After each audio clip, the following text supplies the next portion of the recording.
What's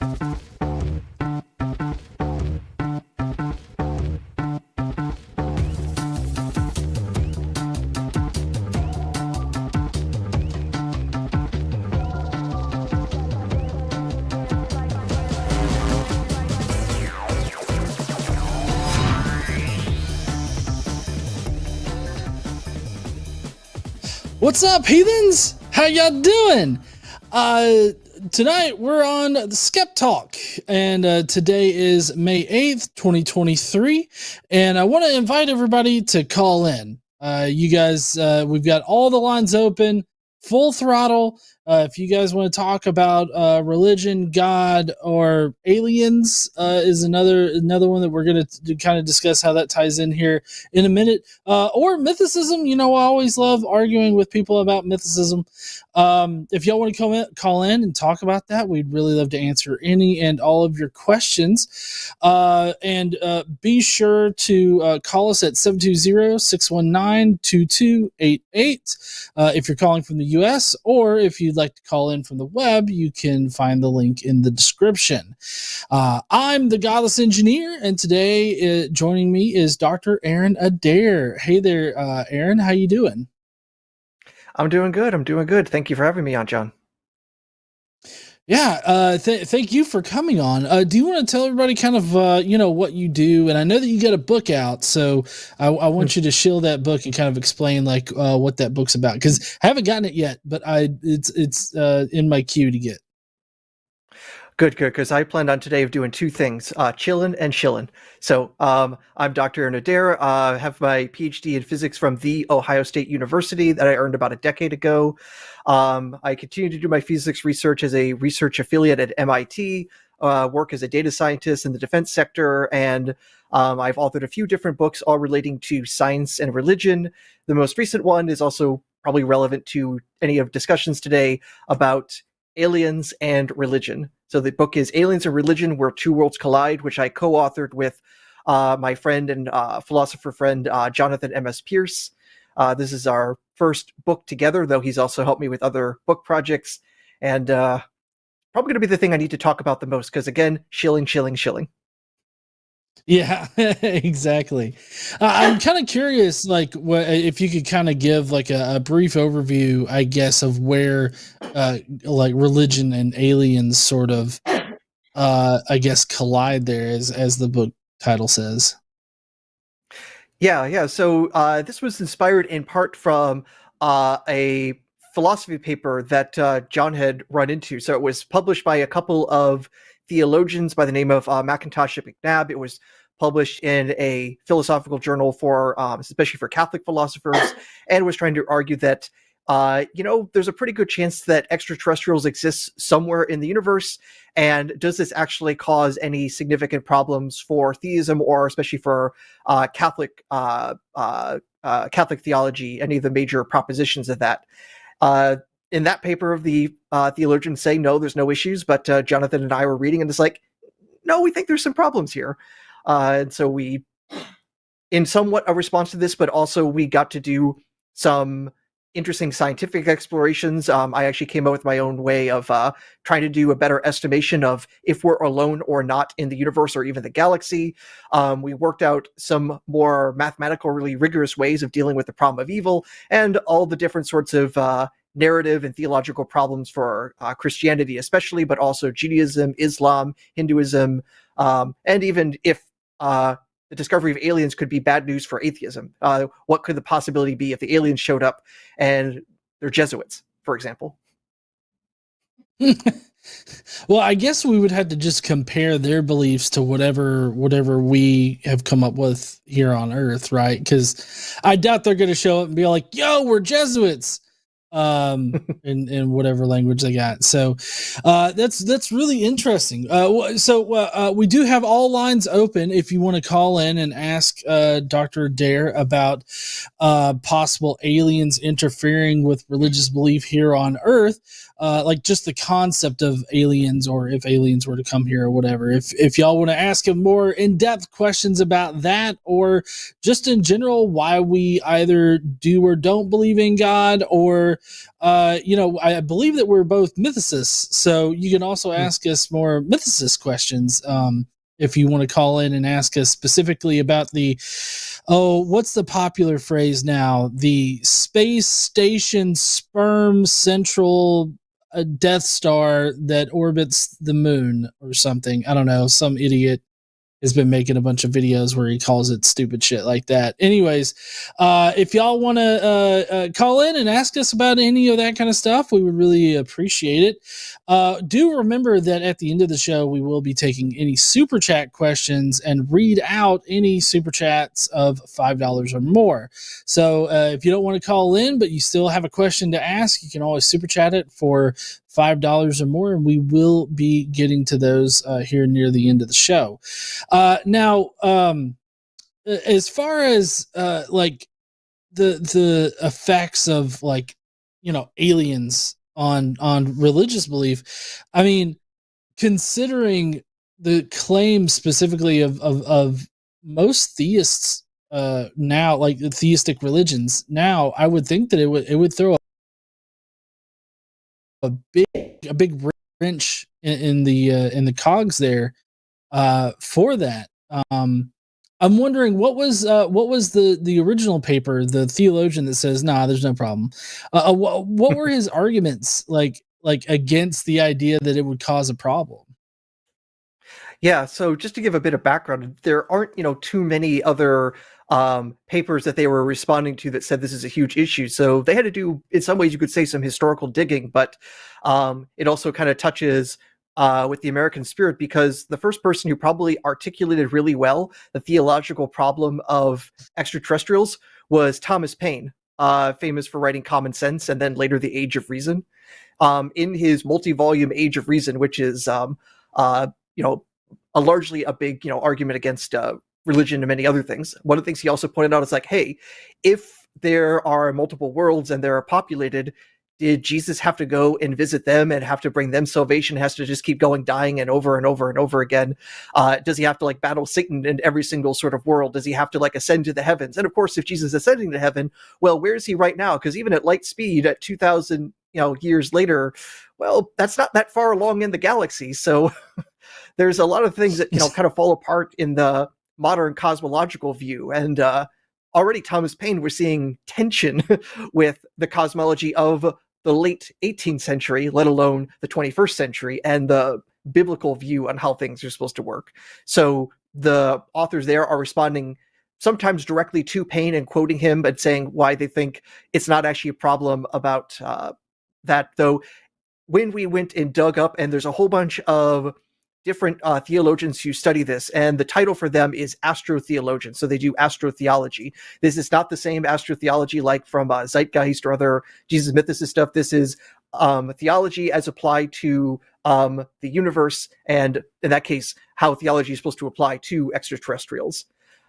So they have arguments about, well, do the other aliens actually have their own Adam and Eve and they've actually fallen from grace? Or can actually they stay in perfect harmony with God and they never need salvation because they never fell apart, for example? Or is it that whatever Adam did, 6,000 years ago screwed up the whole universe? And so some aliens in another galaxy all of a sudden are just completely corrupted because some guy ate fruit here on a garden. That, of course, becomes a little bit difficult with how we know history in the cosmos works. Or conversely, if these aliens are fallen, do they all need salvation? Do they all need salvation at the same rate? And does Jesus have to visit every single one of those worlds, or are we the lucky ones and Jesus only visited Earth, and now it's our mission to tell the rest of the universe about how awesome a dude he was? These are some of the issues that they have to try to resolve, and probably the biggest argument about is whether there's one Jesus or potentially trillions of Jesuses. Because if Jesus has to go and sacrifice himself on every single civilization throughout the universe, he's got a long, long mission. And, well, if we had to do like a TV episode for every single time Jesus visited another planet, Quantum Leap would have lasted way, way longer. Yeah, it definitely would have. Now, so for like, I'm just kind of curious how this could apply to like original Jewish Christian beliefs, because they had a very different view of the cosmos at that time. And I see a little bit of that now sometimes whenever I hear people talk about demons like on YouTube and stuff, because they'll often say, oh, the aliens that supposedly come here and do like weird butt experiments, those are actually demons. And it's kind of odd because, and I always thought that they were just crazy, but that actually kind of harkens back to somewhat earlier Jewish Christian beliefs, because, their view of the cosmos, and you can correct me if I'm wrong, Aaron, you probably know this a lot more intricately than I do, but basically the Earth, a geocentric sort of map here, with the Earth at the center, and then you had different layers of heaven, the heavens emanating out from Earth. And so like the first layer of heavens was the firmament, where like Satan and his demons were roaming around. And then like you also had paradise in the third heaven, which technically, depending on the model, that we're not really sure which ones the Jews or the Jewish Christians held to, it was either the sun or it was Venus. I think those two are the ones that are interchanged. So Eden was probably in that particular part of heaven, at least as denoted by several different texts in antiquity. And so I'm just kind of wondering, like, if the Christians now that are just like, oh, aliens are really demons, I wonder if that is a little bit more congruent with original like Jewish Christianity than like however maybe the paper you read kind of explained it. Yeah, I think probably the best way to address this is to like keep backing up in time. So like right now, yeah, you'll find plenty of Christians of different stripes who might argue that if the extraterrestrials are out there like buzzing our aircraft or things like that, all the UFO stuff that's been in the news, that those are demons or demonic forces. So you find that I think more commonly now than in the past. And if you actually go back to just the 1960s, you actually found more often that some theologians would actually say the UFOs are angels. There were even books written in the 60s to try to explain the various miracle stories of the Old and New Testament as extraterrestrials. Literally, one of the books I remember reading was called God and the Flying Saucers. And so it's flying saucers that explain the info dump that Moses got, the parting of the Red Sea, how Jesus ascended to heaven, et cetera, et cetera. Basically, it's magic, except it's technological magic. As the law that goes back to Arthur C. Clarke's third law, any sufficiently advanced technology is indistinguishable from magic. So in the mid-20th century, a lot of different religious groups were seeing the UFOs as, angelic or divine in some way. By the 70s, 80s, that was starting to change, in part because abduction stories were starting to come out, and they were becoming much more negative and violent, starting with the stories of Barney and Betty Hill. They were said to have been abducted in the 60s, but their story only became well known in the 70s. And it's that point that a lot of the Christian literature starts flipping and saying, oh, these are actually demons. And also, if you decide to hop over to the Islamic world right now, they'll also have somewhat similar interpretations of UFOs. They're being driven by the jinn, for example. But that's, of course, still extremely, extremely modern.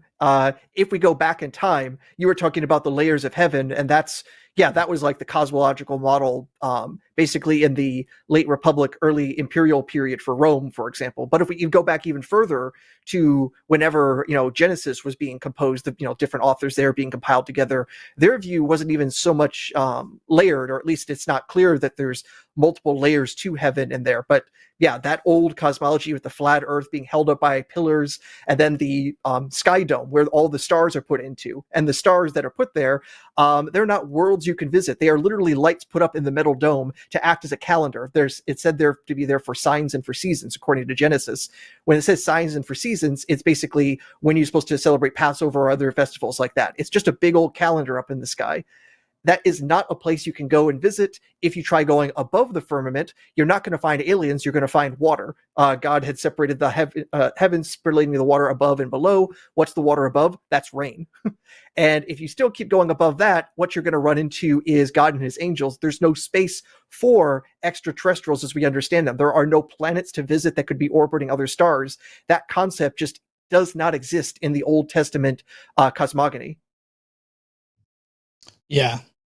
And yeah, that was it's smart going all the way back to Genesis, because they definitely had a different view of like the heavens and just the earth in general, because not only was it geocentric, but it also had, you know, like the waters above and all this other kind of stuff. But as far as the aliens go, now in the religious belief, have you encountered many like apologetics like against like alien belief, other than what you ran into with that paper that you read? Well, if it comes to like aliens themselves, like there are some people who will argue up and down there are no extraterrestrials at all. In fact, just the other day I was watching a video from Answers in Genesis on their YouTube channel, and they had a couple of what's the nice way to put it? Chuckleheads? Yeah, chuckleheads talking about this sort of subject matter. And yeah, they basically came to the view that the only reason we think aliens might exist is because we hate God so much that we're just trying to find our own other God out in the universe, rather than it just being a fairly natural scientific observation that, hey, there's a whole lot of stars out there. And when we say a whole lot, we have to use literally astronomically large numbers to describe the number of possible worlds that life could develop on and evolve on. And of course, they hate the E word. So anytime we talk about life evolving elsewhere, they're just like, no, that can't happen. Never, never, never. No. Except, well, it does, but that's creationism for you. So they're against aliens even existing. And they also seem to realize the theological problem. Hey, if aliens do exist, how do they fit into the Jesus story? Do they need salvation in that? And that causes tension. And when I say it causes tension, we keep talking about modern Christians, but the idea of multiple worlds being inhabited is not actually that new. Interestingly, we know it was at least discussed in the 3rd century BCE by the famous, usually sometimes titled atheist philosopher Epicurus. He's most famous for articulating the problem of evil. He also believed that, hey, because he was an atomist and he believed that just the universe has been around forever and atoms have been bumping around into each other forever randomly. Well, if you give an infinite amount of time and an infinite amount of space, every combination of things is going to happen. So if our world, popped out and there's an infinite space for that elsewhere to happen, there's going to be infinite other worlds that will also have planets with life on them. So Epicurus, already in the 3rd century before Christ, is already talking about this sort of stuff. And it's even speculated about and put into fanciful literature by the 2nd century. So in the satirical novel Lucian's of Samosata's True History, it's got some space travel and visiting aliens on the moon and on the sun and Venus, and they're like this cosmic war that a bunch of Greek sailors get involved in, fighting on the moon against like giant spiders and cabbage head people and all sorts of really weird stuff. I mean, the story is trying to be crazy on purpose, but it shows that it was totally in the imagination that, yeah, there could be life up there. That was not inconceivable to Greco-Roman thinkers. Yeah, I got to push back on you a little bit here, Aaron, because as we all know, people back then just didn't make shit up. Okay, everything is absolutely true that they said because of reasons. All right. Yeah. Well, interesting enough, when Lucian starts his book, he says the only true thing in this book is the statement here that everything in this book is a lie. Oh, that's cool. So I hadn't actually read that one. Oh, it's a fun one, especially because to attach this to the Bible. So it actually has the reference paradox by this saying, if I say this statement is false, is this statement true or false? And that leads to a paradox. The Cretan says all Cretans are liars is the famous articulation of that, and it ended up in, I think, 2 Timothy. I might be getting mixed up which Deutero-Pauline letter that's in, but the all Cretans are liars statement gets cited and said that statement is true, but there's that logical contradiction that the person who said all Cretans are liars was a Cretan. So did the Cretan lie or tell the truth? So that logical paradox is right in the Bible, and I'm not fixing it for you guys because I have no idea how.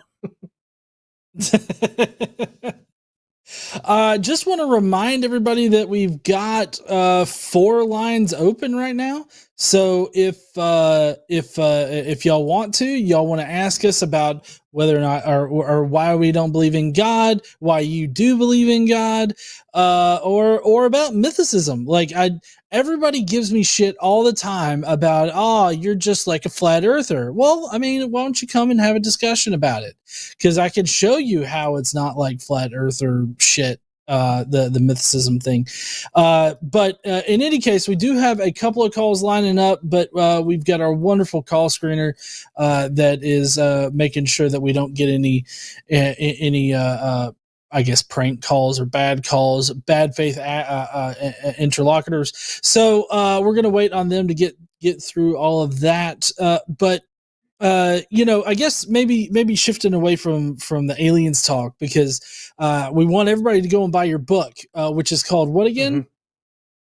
Aliens and Religion, Where Two Worlds Collide. And this is co-authored with Jonathan M.S. Pierce. Right. Awesome. Everybody should go and look that up on Amazon. I know right after the show tonight, it's been on my mind to go and pick it up. So I think I'm going to pick it up tonight right after we get done with this. One quick note with buying it on Amazon right now, the pages are a little bit mixed up. So the Kindle and paperback pages aren't actually connected. So if you want the Kindle version or the paperback version, you have to search Amazon a little bit more thoroughly than Amazon, because it's a monopolistic juggernaut, and we're trying to do anything separate in our publication of it. Amazon's like, oh, you didn't publish this book through us? Yeah, we're going to push this through the ringer and make it really hard for you to get anything you want. So there's a bit of a mess there. But if you search through, you'll be able to find both the electronic version and the paperback version for sale. Okay, awesome. Great. Well, while we're waiting on the 2 calls that are lined up to get lined up, I'm wondering, can you kind of give a brief sort of elevator talk on like your position on whether or not God exists? Like I'm sitting here assuming that you don't believe in God, but I guess we haven't really established that yet. How would you characterize yourself? Yeah, I would definitely call myself an atheist. Very straightforwardly, I think it's extremely improbable that that particular supernatural being exists, because I also generally don't think supernatural beings exist, and God is just the most spectacular version of that. And if I were to give odds to that, my priors for the existence of God are somewhere less than 1 in 100 billion. Okay. That's good. Now, when did you start out like a theist, and then you later came to this realization, or have you always kind of been in a secular mindset? Well, I grew up in a Catholic family back in my home country of Michigan. The home country. It's not that different. But very much a lot of Catholic families that could be characterized as cafeteria Catholic. And for the most part, I did not feel like this was such a domineering part of my life or my personality. Being Catholic just basically meant the coloring of the windows at the church, and when going to see the grandparents, saying grace over a meal. That was not too much beyond that. I did go to parochial school or Catholic school there for a while, and I do remember being a very bad student for that section. So like when they're talking math or they're talking science, that's great. When they're talking about how awesome Jesus is, I'm daydreaming about anything and everything else in the world. I only really started knowing more about religion once I officially realized I didn't actually believe it. So like when I started college, I would have called myself a Catholic deist. So Catholicism, because that was just my background, but deism in that, to me, the most likely sort of God, the God that would make sense, is the one that's consistent with the laws of nature, the engineer who winds up the universe and lets it go, rather than the one who has to constantly keep tinkering. Because, well, an engineer who has to keep fiddling with the clock is a crappy engineer. The engineer who can build a clock that can run on its own is a better one. So to me, that just made the most sense. Technically, that wouldn't make me a proper Catholic, but this is maybe one of the reasons I left that. But then various bits of philosophical pondering and readings, especially when I found out I wasn't the only person to ask questions about the problem of evil, and then realized eventually, this just didn't work for me. So early, mid point in my college career, I realized, yep, I don't believe this stuff. I'm an atheist. Yeah, I mean, my story is pretty similar to yours. I guess I would be one of those cafeteria Catholics, because I mean, I never really thoughtfully questioned it, and I really only paid attention to, I guess, the good things that I could pull out of the religion. Because like I remember some things, but I I don't remember a lot, but I remember like the things that everybody would point to as being like, oh, that's a good moral teaching right there, which isn't it isn't unique to Christianity at all. It's just that, oh, hey, that's not a shitty thing. Yay. Yeah, I remember from my, from what I can remember from my schooling of, going to Sunday school and things like that, the two things I can remember is how to properly accept the body of Christ when doing Mass. And if I was to summarize the teachings of Jesus in modern parlance, don't be a dick. Yeah. That obviously leaves out a lot. Yeah, yeah, it does. Now we're gonna jump into calls here, but I do want to remind everybody in the chat that if you have a question but you don't want to call in, you can always send in a super chat, $5 or more. We will be addressing all super chats at the end of the show. So if you don't want us to sell this show, I don't know what Jimmy says, sell it to Kevin on the corner, then you're gonna need to do a super chat or two. But first we've got Aaron calling. Hey there, Aaron, how you doing?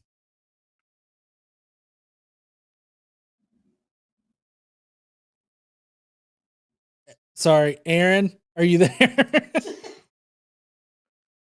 You're not talking to me, you're talking to the caller, right? Yeah, right. It's I'm not sure what's going on. Aaron doesn't seem to hear us. We don't seem to hear Aaron. I will see if I can. Aaron, are you taking a shit? Could be. Aaron, pick up the phone.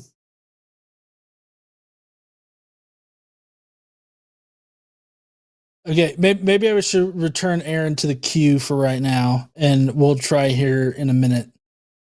Yeah, let's try Stacy on line 2 and see if that one works. Yep. All right. Let's see. Return to there we go. He's back in the queue. All right. Next up is Stacy. How you doing, Stacy? Hi. Hi, guys. How are you? Pretty good. How you doing? Good. Hi, Aaron. It's Stacy from yesterday. We spoke on Atheologica's channel. It's nice to meet this you, is the Jonathan. apostasy. Excellent. Yes, it's me again. I wanted to call because after we had our interview, I got a really strange message from someone who watched our chat with you, and I wanted to kind of get your input on the message. So, okay, they actually messaged me and Derek as well with a similar, the same message, and they mentioned the Elohim will bring the great prophets of the past, including Moses, Elijah, Buddha, Jesus, and Muhammad, in about, I don't know, in 2035. They brought in 12 years, yes. Gave me he gave me the book. I think it was like something to do with the Rallian religion. I don't know if I'm saying that correctly, but our creators. You are the Raelians. Yeah, their prophet is a yes. Yeah, it's their prophet is a Frenchman. I forget what his original name was, but he said basically after his visitation with extraterrestrials, he took on the name Rael, and he basically claims to be a UFO contactee, and he was revealed to him that like all the great religious figures of the past were aliens of various sorts, including Jesus, Muhammad, etc. And that they're supposed to be coming back, and we need to be building the embassy for them. So the Raelians are saying, hey, we have this land here, we're going to prepare for their landing, and they're going to come no later than 2035. But this is also a group that's well known for many other media stunts. Like, I think it was about 20 years ago that they claimed that they had actually done the first human cloning, but never showed any evidence of that. So there have been a history of those kinds of stunts. Rael himself, I don't know if he's actually made too many media appearances. I remember in particular, I think, again, this was about 20 years ago, he was on the CNN show Crossfire. And the hosts on that show were just like, yeah, this is a bunch of bullshit. We're just going to basically make it hard for him the whole time while he was calling in. But yeah, this is one of the prominent UFO cults around right now, along with like the Aetherius Society and others. And then, of course, there's joke UFO cults like the Church of the Subgenius. Okay. Interesting. Yeah, that one was started in the 80s as a... Sorry, go ahead, Stacey. Oh, yeah, no, I just wanted to know what this person was rambling on about. And I was like, oh, I wish I kind of had this message when I was on with you yesterday, because yeah, he messaged me and Derek with the same thing. So yeah, is there anything else that you could talk, like, does this have any more information that you could talk about, or pretty much the extent of I've their actually, I think I've been contacted by I think I've actually been contacted by some of the same people on Facebook as well, that they've popped up a few times, like messaging me as well. And, they also say that they're atheists, but because they actually know what the real God is, and it's aliens, things like that. I think one of them also sent me a message that was just at best cringe, saying that they were more Jewish than the actual Jews because they know the real truth about Moses and the likes. And I was just like, oh, yeah, this is so uncomfortable. I'm not even going to respond.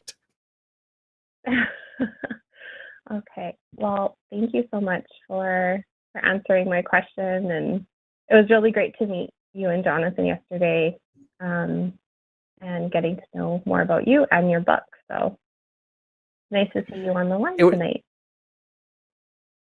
And it was a great conversation with you the other day. I thought you and Derek made an awesome team, and I hope we have opportunities to do more such chats. Awesome. Well, thank you so much. And it was nice to, well, I didn't really get to talk with you, John, but no, that's fine. I'm interested. Yeah, I'm interested in what Aaron has to say as well. I mean, I don't venture too much into the aliens, like aliens and theology kind of section of stuff. So it's always interesting to hear all of this. So wow, Moses and Buddha, like, they're all coming back by 2035. Shit, I'll set my calendar right now. Right, and even the call screener, he's like, okay, who's bringing the beer and chips? Because that sounds like a party. It's like, I know, I'll definitely go. Yeah. Oh, all right. Well, thank you so much. Party with alien Jesus? I mean, yeah. Yeah. Thing is, though, the beer won't work because it's most likely going to be Mormon Jesus, because the Mormons are very pro-alien. Oh, that's right. Yeah, that's they think that. Yeah, that's cool. Yeah, I think Mormons, like, I don't know if it was Joseph Smith or somebody in the original Mormon stuff, they believe that Puritans inhabited the moon, or aliens that were dressed in Puritans. If only there's a Mormon. Yeah, sorry, Jimmy. There was a Mormon here who is still technically a Mormon that you could ask. Who knows? Yeah. Yeah. Hey, Jimmy, it was aliens dressed like Puritans, huh? Who said that? Quakers, by the way. Similar. But Quakers. Yeah. So Joseph Smith had said that Quakers live on the moon. Now, for the record, modern Mormons think that he was just being a silly goose. That he didn't really mean it. And then following that, I remember his brother said something stupid too, but then Brigham Young said, yeah, because like, what would the purpose of any celestial body be that for God to create, if not for his creations to inhabit it? And so he topped it and said, so you thought moon people was wild. There are people living on the sun. And then it is still a part of the doctrine that I think you might have to wait to learn in the temple, because you don't hear about it much growing up. But that there are many worlds with humans on them, and they all hear about our world where Jesus was sacrificed. They have their own scriptures, but they hear about our world because ours is the one where Jesus actually, did the whole thing. And Totally didn't bang his hooker best friend. He didn't do it. He didn't. I actually believe it. He was hanging out with her and then 12 dudes. I don't think he had any interest in her. No, I don't think so either, to be honest. Especially when, was it John who said that he was the disciple that Jesus loved? So John the Beloved. Yeah. That's not the most conspicuous part. If you actually read the whole passage, it's John the Beloved with that ass. That's the conspicuous part. The whole passage. That's what we're discovering in the Dead Sea Scrolls now. The research or the scholarship that I've read has actually identified Lazarus as the disciple that Jesus loved, not John. It's debated. He brought him back. Yeah, I will note that biblical study still seems to argue about that. I was at the Society of Biblical Literature this last time around and listening to a talk by Mark Goodacre, and he was actually arguing that John the disciple was the beloved disciple in this story. I found his reasoning ultimately to be unsatisfactory, but just showing that really esteemed people in the field are still arguing about this. So I think the Lazarus one is probably the best guesstimate, but I don't think there's anything near a consensus yet. I know that Mormons also believed that James was the biological brother of Jesus and that he had like 8 more biological siblings, just with a different dad, but all from Mary. Mm-hmm. Yeah, including Dopey, Sleepy, Doc, Grumpy. Yeah, all of them. And they sing songs on the road. Yeah, there's that. So many rabbit trails. Yeah, sorry, I didn't mean to represent it as if like 100% it was Lazarus. That's why I had stated, like, I've read scholarship that has said this. It's definitely a debated topic. Thanks for clearing that up there, Aaron. But anyways, thank you so much, Stacy, for calling in. It was great hearing from you again. At least this time I'm not drunk. Were you drunk? I could not tell. But yeah, well, that's good on me for being able to hide it. All right, thank you. Thank you so much, Stacy. Yes, honey, I did fall out of my chair, but that's because it's slippery. Okay, slippery chair. Oh, wait, I got just to clarify, are we supposed to be drinking? No, not tonight. not on the show. Post show. Post show. Got it. For the record, I'm drinking, but I'm not on the show. So yeah. Cheers to you guys. Okay. Thank you. Thanks, Stacy. Have a good night, you guys. No problem. All right, you too. Bye. I don't drink. I just get high. But not socially. Yeah. Actually, that's the funny thing. I don't socially get high. I've never really. I don't think we've ever hung out while I was frosty. I don't think so. But before we get to Aaron, who recalled in, to maybe they can he'll be able to hear us this time. But just wanting to let everybody know that if you want to help the show here, you want to support the show, you can go to our Patreon, which is patreon.com/call the line. And then we've got several shows that are going to be coming up this week. Of course, we're watching SkepTalk right now with me and Dr. Aron Adair, but tomorrow night at 6 p.m., we've got Hostility with Jimmy Snow and Seth Andrews. And then on Wednesday, we've got The Hang Up with Matt Dillahunty and David Tamayo. I don't know if I said his last name correctly. Tamayo. Sorry. Yeah. Tamayo. I know that's the right. That's the rescheduled one, if I remember correctly, because I went to watch it and it's only 30 minutes long. It's like, oh yeah, we got storms. My internet cut out. Luckily, this one will be produced from Matt's place, which never goes down. So there's not that I'd expect it to go out again with the same guest, but less likely to re-happen. And then we've got the Atlantic Call-In Show with Katie and Dr. Ben. Transatlantic. Sorry, yeah, that's an important part. Transatlantic. What did I say? The Atlantic. Anyways, yeah, just the Transatlantic Call-In Show That's my bad. I'm reading acronyms here, and I'm dyslexic or something.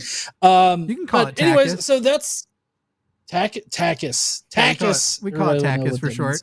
It's kind of a funny. Okay. There's also something funny about TACUS is TACIS, which it's a show hosted by trans people, but the acronym has CIS in it, which is funny.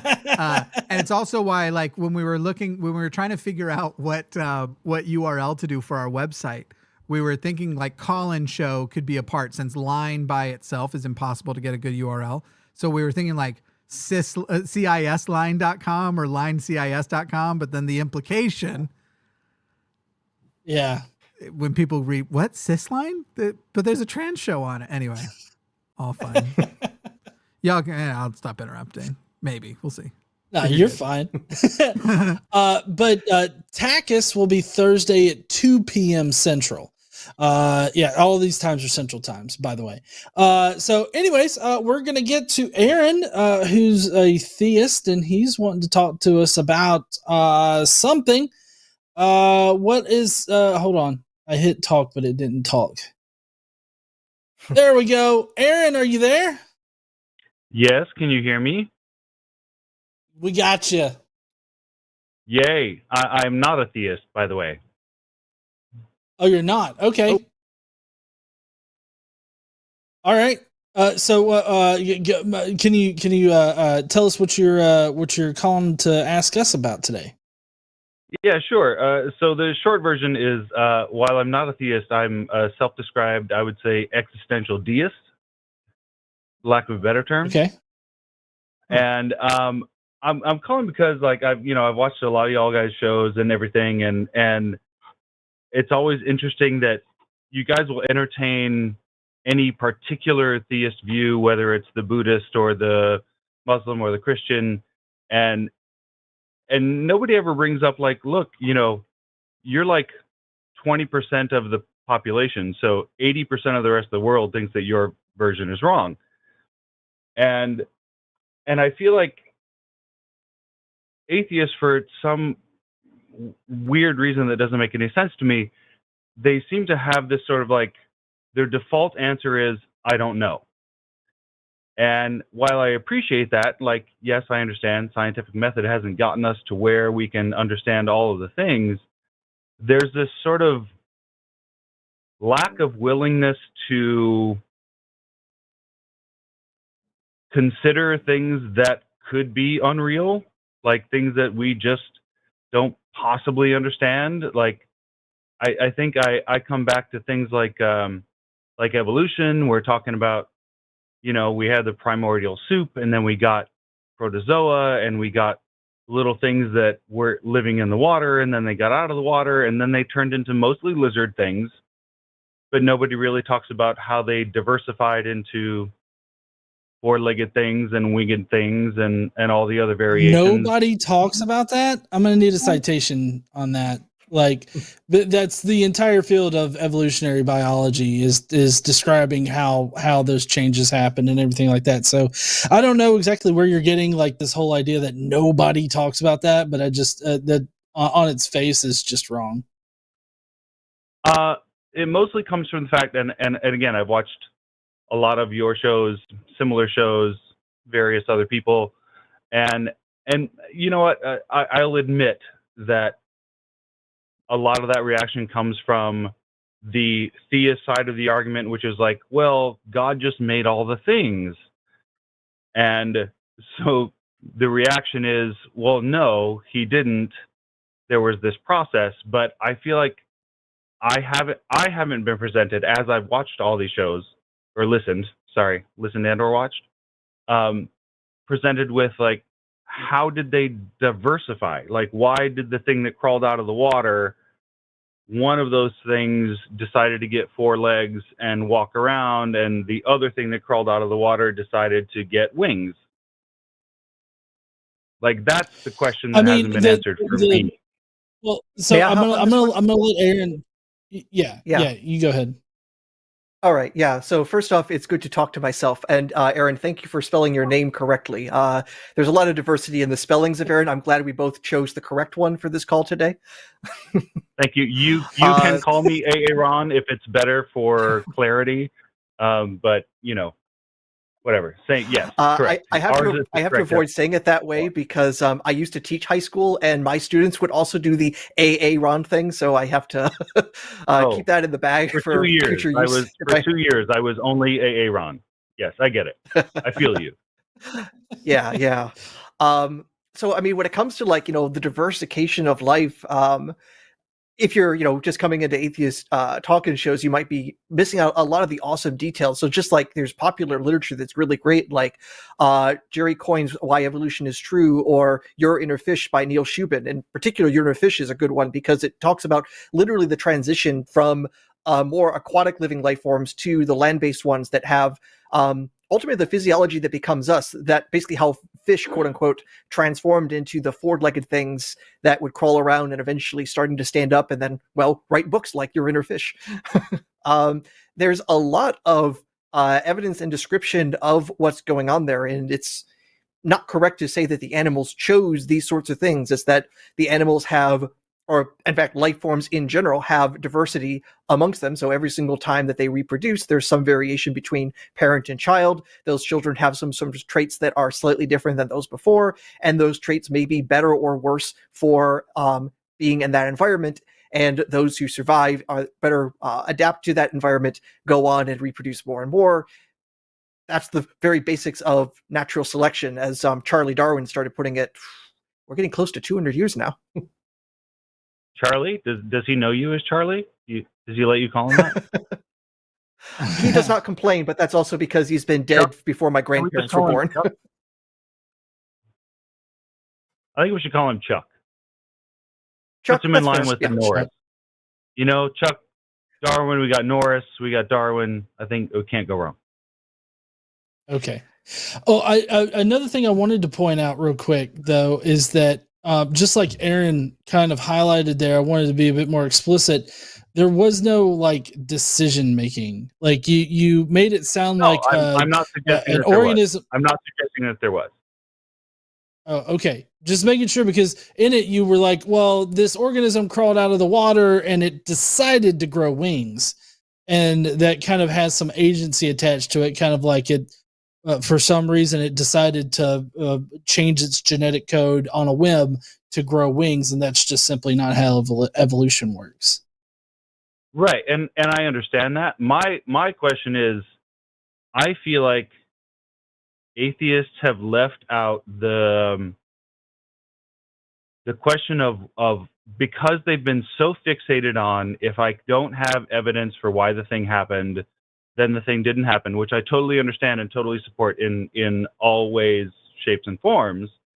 But by the same token, when you boil it down to the initial thing, at some point there was something that crawled out of the water. And can we go back real quick, because I got a production note we just got to work on here. Aaron Caller, wherever your microphone is, can you move it physically away a little bit? Because you are just clipping a whole lot.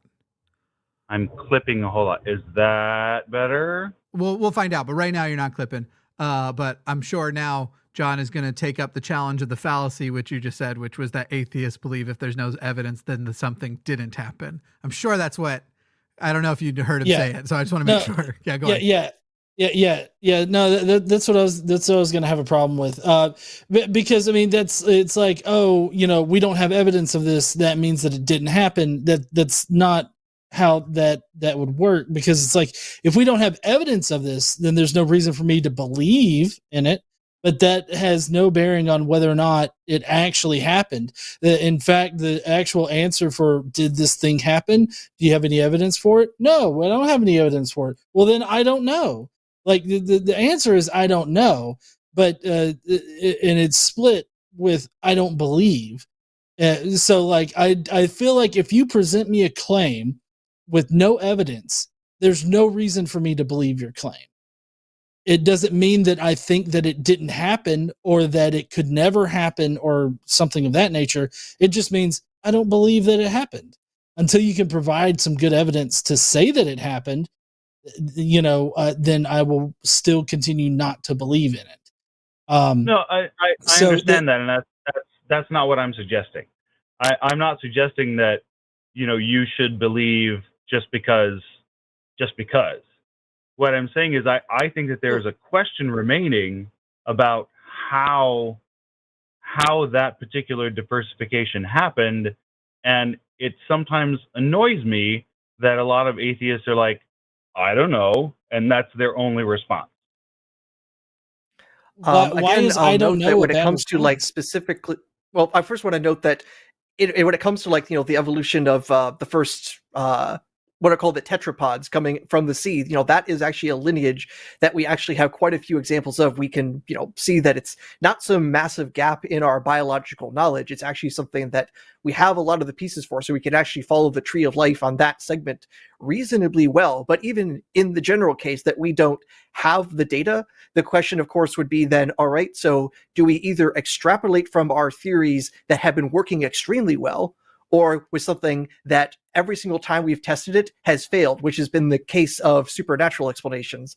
Never has it been the case that a supernatural explanation has stood up to scrutiny, but natural explanations like evolution fantastically work. So even in cases where we don't have the evidence to suggest that there is an evolutionary reason behind that sort of biological thing, is a really good starting point because it's succeeded so many times otherwise. Sorry, I want to ask a point of clarification, but still leave it to the two hosts, because I feel like Aron is saying something that. Okay, Aron Collar, are you saying, when you said atheists say, are you saying that the reasons for diversification, the explanations, don't already exist in evolutionary biology, or are you saying, because what you said was that atheists say I don't know, almost implying that every example of diversification should be ready to be responded to by every atheist, who, whether they're evolutionary biologists or not, which would be a wild thing. But that was the implication, sort of like a minute ago when you said atheists don't believe things that aren't proven, atheists then believe didn't happen, and that was wrong. So what are you saying on this end? Are you saying the diversification hasn't been explained by evolutionary biology, or specifically that atheists don't know how to respond to every diversification question? Sorry, I should clarify. Not every atheist has well thought out opinions about evolution and diversification. I'm talking about those that do, because it is mostly atheists who are trying to reinforce the concept of evolution and the theory thereof.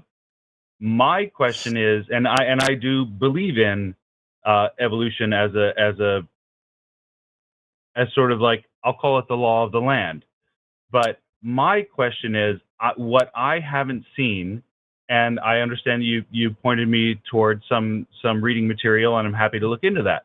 But there are still questions of how did if all living things came out of the same essential primordial soup, right? And everything essentially was in water, and then we came out of the water. How does I will call it atheistic evolutionary biologist, explain the particular diversification that went from some things are going to live on the land and some things are going to fly? Like, okay, so first of all, can you point me to a particular? Hold on. First of all, I want to correct you that it's not atheistic evolutionist. Like, it's just evolution. No, that's not what I meant. I didn't. But it's mostly atheists who believe it's wholeheartedly evolutionary in evolution. Well, no. It's evolutionary biologists. Like, it's not. I feel like what you're trying to do is you're trying to tack evolution onto the atheist position, when the atheist position is just not believing in any kind of God claim. Like, at its bare minimum, that's what the atheist position is. So let's just leave the atheist position out of it, because that has nothing to do with evolution. or the explanations for evolution or anything like that. So that's just clouding this discussion right now. So you're trying, like, I feel I'm trying to steel man your argument here. Are you trying to say that evolutionary biologists don't have an explanation for the diversity of life to explain quadrupeds or tetrapods or whatever, how those things developed over time? Is that what you're trying to say? Yeah. Well, you're wrong. So I guess pick up a book. What do you mean I'm wrong? They did diversify. I'm not wrong. They did diversify. I'm just saying. No. But you're saying, hold on, Aaron, Aaron. Listen, you're trying to say that evolutionary biologists can't explain the diversification of life on Earth, and that's just not true. Aaron on the show here just went over with you like how we do have mountains of evidence that trace the lineage back and show us how that evolutionary line works. And like another good example. May I try to steelman his position a little bit? Because I think what caller Aaron is saying is that we do see the diversification of life, yes, but he's, I think, asking why would life diversify in this sort of way? Why would life decide to actually come up on the land rather than just stick around in the water? Is that a fair representation, Aaron? I think so. Okay.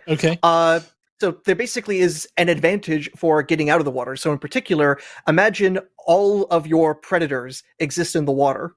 If you can get to shallow water or onto land, you get away from your predators. That gives you a selection advantage. So those creatures that can actually get away from danger have obviously an advantage versus those who are stuck in the danger zone. That is one potential way to push life from the sea to the land. There are possible niches, places to survive there. And the same sort of way, why did people migrate from one place to another? To avoid danger and to find greener pastures. The people of the Polynesian Islands going around and trying to discover new places, in part because, hey, we can't stay here any longer with this population. We're going to starve to death. We need to move out and find new places to grow. That's what life does. Well, it tries to find places to survive. Can I make a point about people? You can, yeah. So for me, the thing about people is if humanoids, bipedal, whatever we were at that point, like that's more about the weather here is bad. Let's go where the weather is better. That's not the same thing as organisms coming out of essentially the same location, primordial soup, however you want to describe it. But I hear you about if it sounds like, and I'm okay with this if this is the sort of accepted understanding, is that some of them stayed toward the ground and some of them went toward the trees. But I think that's actually what I'm kind of asking about. Like, do we know that that's kind of how that happened? Real quick before you two reply. It's how we watch it happen. That's how natural selection is. Life tries to find where it can survive and adapt to that. And the offspring coming out, the ones that are best able to fill various niches in the environment, are the ones to successfully reproduce. It's also worth noting that you mentioned the primordial soup and then life crawling onto the land. It's worth noting that the time between the earliest forms of life coming from quote unquote primordial soup and the first land dwelling creatures is on the order of like 3 billion years. So there's plenty of time to go from earlier forms to develop and diversify in this amazing timescale. I understand that. I mean, it's still kind of my question, my wondrous, like, why did the universe end up this way question is even still in the primordial soup, like we're all living in underwater, whatever, all organisms are underwater. Do we have any sort of reason, and I'm not saying there has to be one, but I already gave one. I gave an example. The creatures that can get onto land can escape their predators. That provides a selection pressure to become land dwelling versus just constantly staying in the water. And that's actually what we see in the evolution of the tetrapods, that they start from living in water to living in shallow water to living half in water, half in land, and then eventually creatures that live all the time on land. We watch that development and we can understand why that pressure could exist. So it's not nearly as mysterious. Right, and there's also there's many like that's one particular selection pressure that's a really good example. But like another selection pressure would be like available like food, like whatever food the organisms are feeding off of. If the environment changes and the food moves to a different location or becomes scarce in one location, they've got to change environments. That's another selection pressure. So I mean, I feel like that reminds me as big, well. It's also not unidirectional. For example, the evolution of whales actually came from land creatures. So some creatures on land found it advantageous to spend more and more time in the water to eventually become whales and dolphins and things like that. So life doesn't even have a direction. It just radiates out and finds any place it can possibly survive. Because what is life trying to do? Survive. Right. Sure. And I feel like Well, the major misunderstanding that caller Aaron has with this discussion is I feel like you're not understanding selection pressures, because what the answer to the question that you keep coming back to in a circular manner is the answer to it is selection pressures. There are different selection pressures that cause certain organisms to survive and other organisms to die off. And then environments changing, that's another selection pressure, which organisms can adapt to the environment that they now find themselves in. It's another selection pressure. I do understand that. My question is, I feel like there's a process involved. Like, I understand selection pressure. If the food's not there, you go where the food is. If the food's up the tree, you figure out how to climb up the tree. I feel like the question that we can't answer is, how do you go from, I'm a creature that can't climb a tree, but my food's up the tree, so I'm just going to keep trying to climb up it. And how does that will of that creature and that need of that creature connect to a genetic modification that would allow them to more easily climb the tree and get their food? That's the thing that portion, that line between my conscious effort to feed myself and I don't have the tools and genetic manipulation to help me get to them. Caller Aaron, you say on the one hand, I understand selection pressures, and then on the other hand, you undercut exactly what you just said because you don't seem to understand selection pressures. Also, you don't seem to understand. No. Hold on, I'm talking. Let me click. Can I clarify my point? No. Okay, fine. Go ahead. Clarify your point.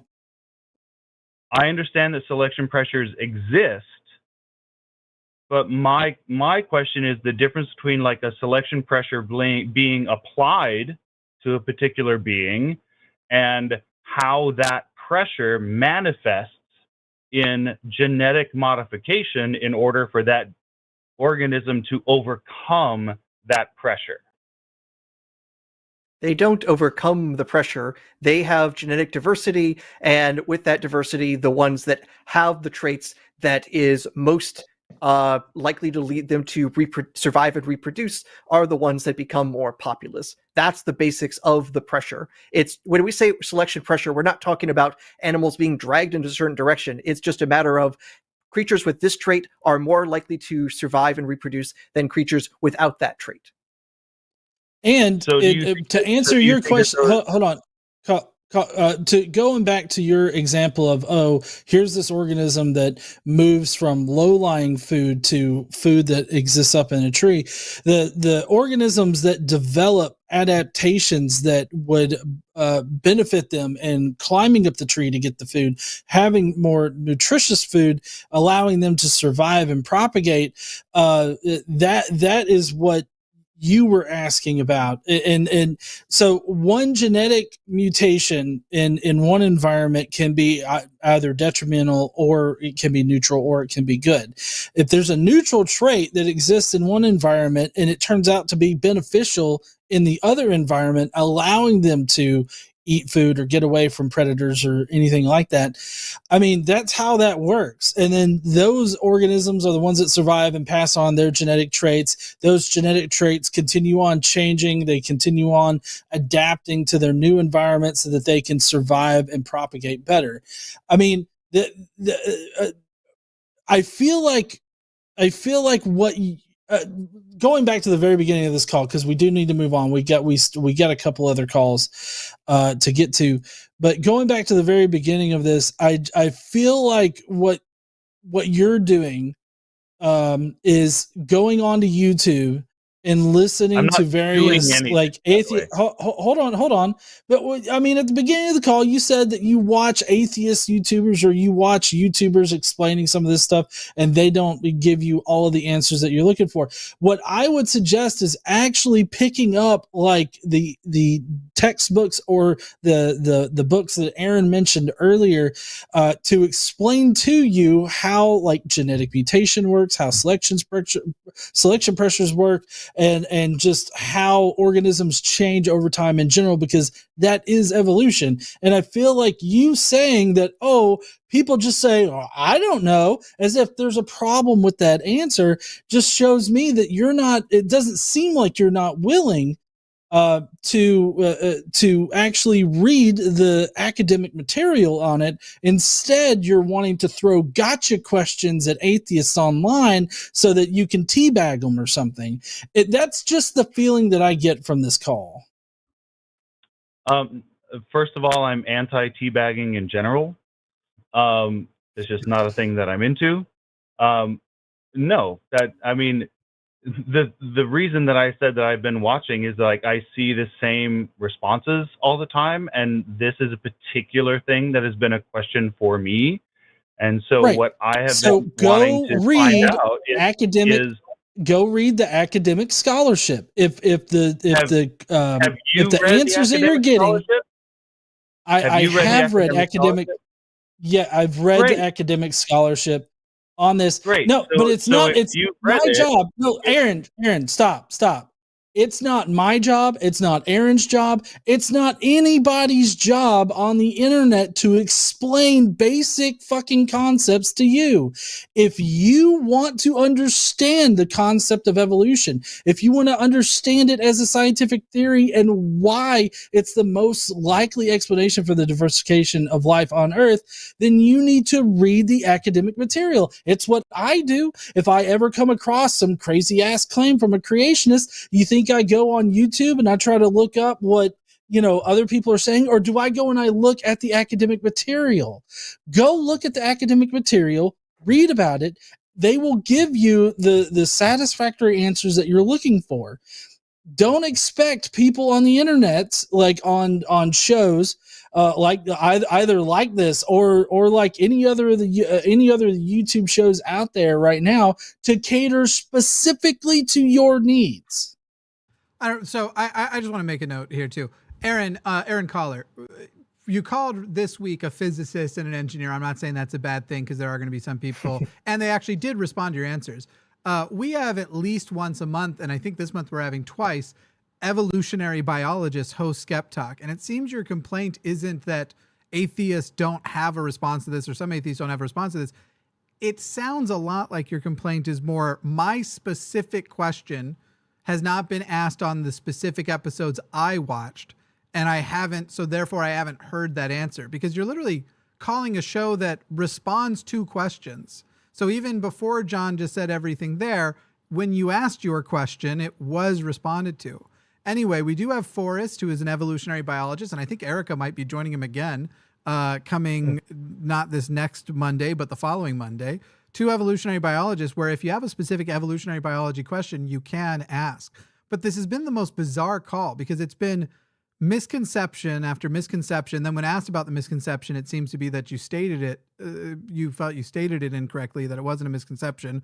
And a lot of the stuff that you're asking isn't even, I wouldn't point you to academic scholarship first. I'd point you to like a book of elementary explanation, like Bill Nye's book, Undeniable, basically the book about evolution. Because really we're talking about the very basics of evolution and natural selection here, to which you have some sort of misconceptions about.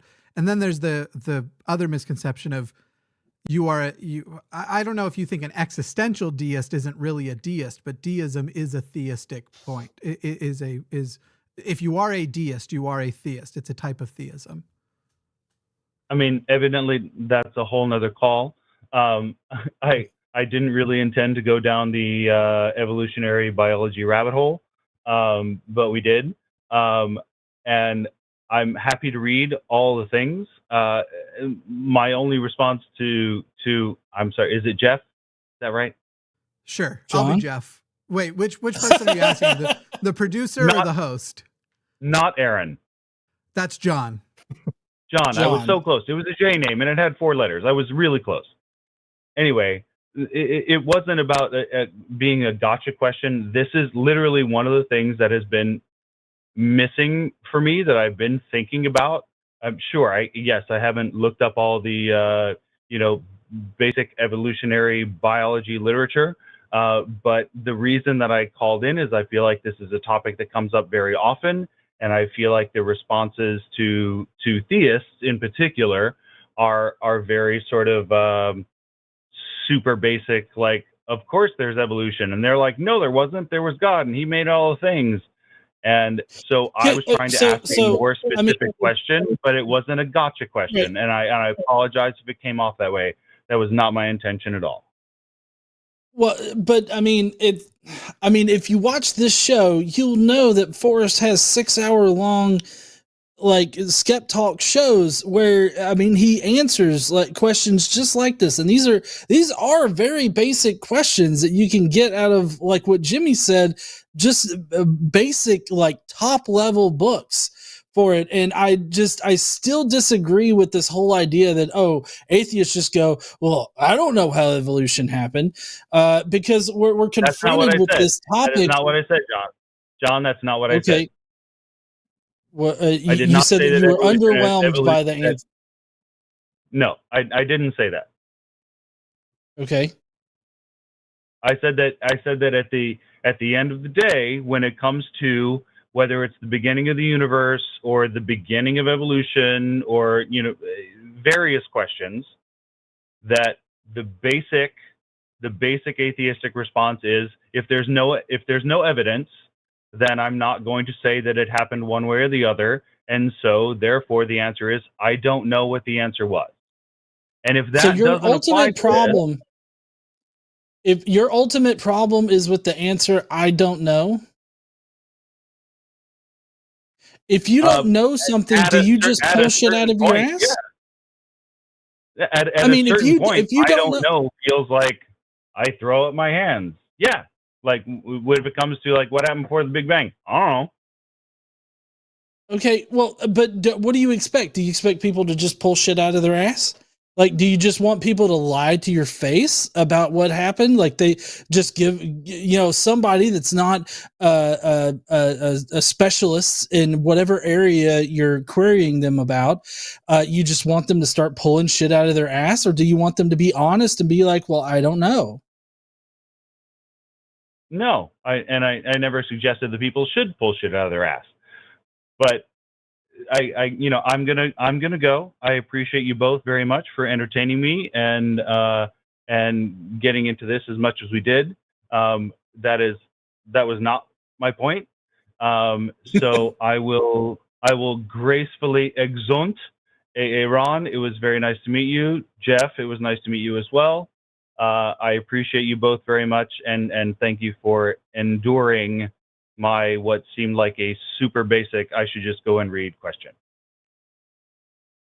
Yeah, thank you for calling in. I hope that you do call in again. It was a fun talk. Thank you. I appreciate that. Me too. All right. See you later, Aaron. I don't know. Even at the end there, it wasn't just a you should go and read answer. You all did answer the questions, right? Like he asked questions, and it's not like you didn't answer them. It was that you would answer the question. I literally heard Aaron talk about selection pressure and sort of explain it. Mm-hmm. And then he basically just asked the same question again. and was like, well, I still don't have an answer to the question you just answered. And so it was thing after thing after thing where it was like, I don't know if it was poor phrasing or what. And again, we never got to the deism is a theistic position. If you are, if we are talking about, it kind of seemed. Go on. Sorry, go ahead. Oh, I was just gonna say I've got this poll up that I put, and some of it I have a third option that's sort of tongue in cheek, but what are you, atheist, theist, or I believe in a third option, am that, because we don't have that many characters. There isn't a third option unless you get out of the common definitions, unless you try to get into some specific philosophical definitions, though it turns out that that's maybe not even true, as I've seen some of the assholes who do the atheist means specifically this because I'm a philosophy bro. I've actually seen them now more recently lose those debates that's actually not true either. But let's just go with the common definitions. You only have the two options. It's either you do believe a God exists or you don't. If you don't hold, so any answer besides yes, essentially, is no. It's a matter of saying like, oh, I believe it's possible. Great. You believe it's possible, but do you believe in the proposition? Do you believe in the declaration? No. Great. You're an atheist who believes it's possible for a God to exist. That's not the, anyway, it was that weird, the whole thing. It was every few minutes of like, it seems like there's a very basic thing here. And I just don't get it. Anyway, it was very frustrating, and I wanted to jump in a bunch of times because I have some history in the topic of biology specifically, and I wanted to be like, after hearing Aron explain it so basically and simply, I was like, how do I get more simple? How do I get more basic than this? Like, hey, here's the question then. If you are an organism, is there a survival benefit from being able to escape your predators? Yes. Then if you're a water-based organism and your predators aren't on land, is there an evolutionary benefit to moving to land? Yes. So would a random mutation, which actually gives you the option to move to land, is that organism going to survive more? And obviously it happens in a much bigger, longer gradient, but I don't know, that whole call, I just kept having moment after moment of being like, this is fucking bizarre. Well, I think that the thing that was ultimately that he had a problem with was just the answer, I don't know, coming from, anybody that he's talking to. And I was super confused on his problem with the I don't know, because it's like either I could tell you I don't know or I can pull something out of my ass. Like there's two things there, or the third option, the magical third option here, which I don't know if he was wanting to go there, but magical third option of, the default explanation is God. Yeah. It's almost like he thinks any answer is better than no answer, when it's literally like, if we don't know specifically what the abiogenesis event is, which by the way, we can still give you like the top 10 hypotheses that, and even which one actually seems the most likely, just acknowledging the barrier that we have of one, there's still more to learn. And two, even if we get one where we go, this seems like extremely likely that if this isn't the abiogenesis event, it would have only been a matter of time before this one would have happened. But we still can't even declare this was the abiogenesis event if we get something like that, without going back in time, essentially, because all of these, a lot of those more. Okay, anyway, I'm going off on a fucking. The whole thing was just fucking bizarre. And he was asking some really. I don't see anybody answering these very basic questions. I'm like, then nobody's asking those basic questions, because I don't think you even have to have taken a biology course. Just watch some basic evolution YouTube videos, and you actually know the answer to a few of these. I don't know. Anyway, but thanks, Jeff, for hosting and being so patient. Yeah. my name is Jeff now. Your name is Jeff. All right. I have to say, All right, I had next, continuously the line from Jeff Goldblum's character, Ian Malcolm, life finds a way. That was constantly in my head during this conversation. So that's where the Jeff is coming from, I think. Yeah. Jeff Goldblum. Oh man. At least he didn't all think right. you So were just Geoff. like the other type of Jeff. Geoff. Geoff. Yeah. Geoff. Just to remind everybody that, if you want to do a super chat, we will be answering those at the end of the show. So do send in your super chats. And we got a couple more calls here. First up is Arlindo. I believe Arlindo's a frequent caller, maybe. Yeah, I need to stop doing that. Oh, by the way, I just want to say that Forrest Valkai is awesome, and I love evolution. I mean, he can produce tapes that can talk about evolution itself, so that's a kind of poetic irony, isn't it? And I think the other guys should really check out the academic stuff.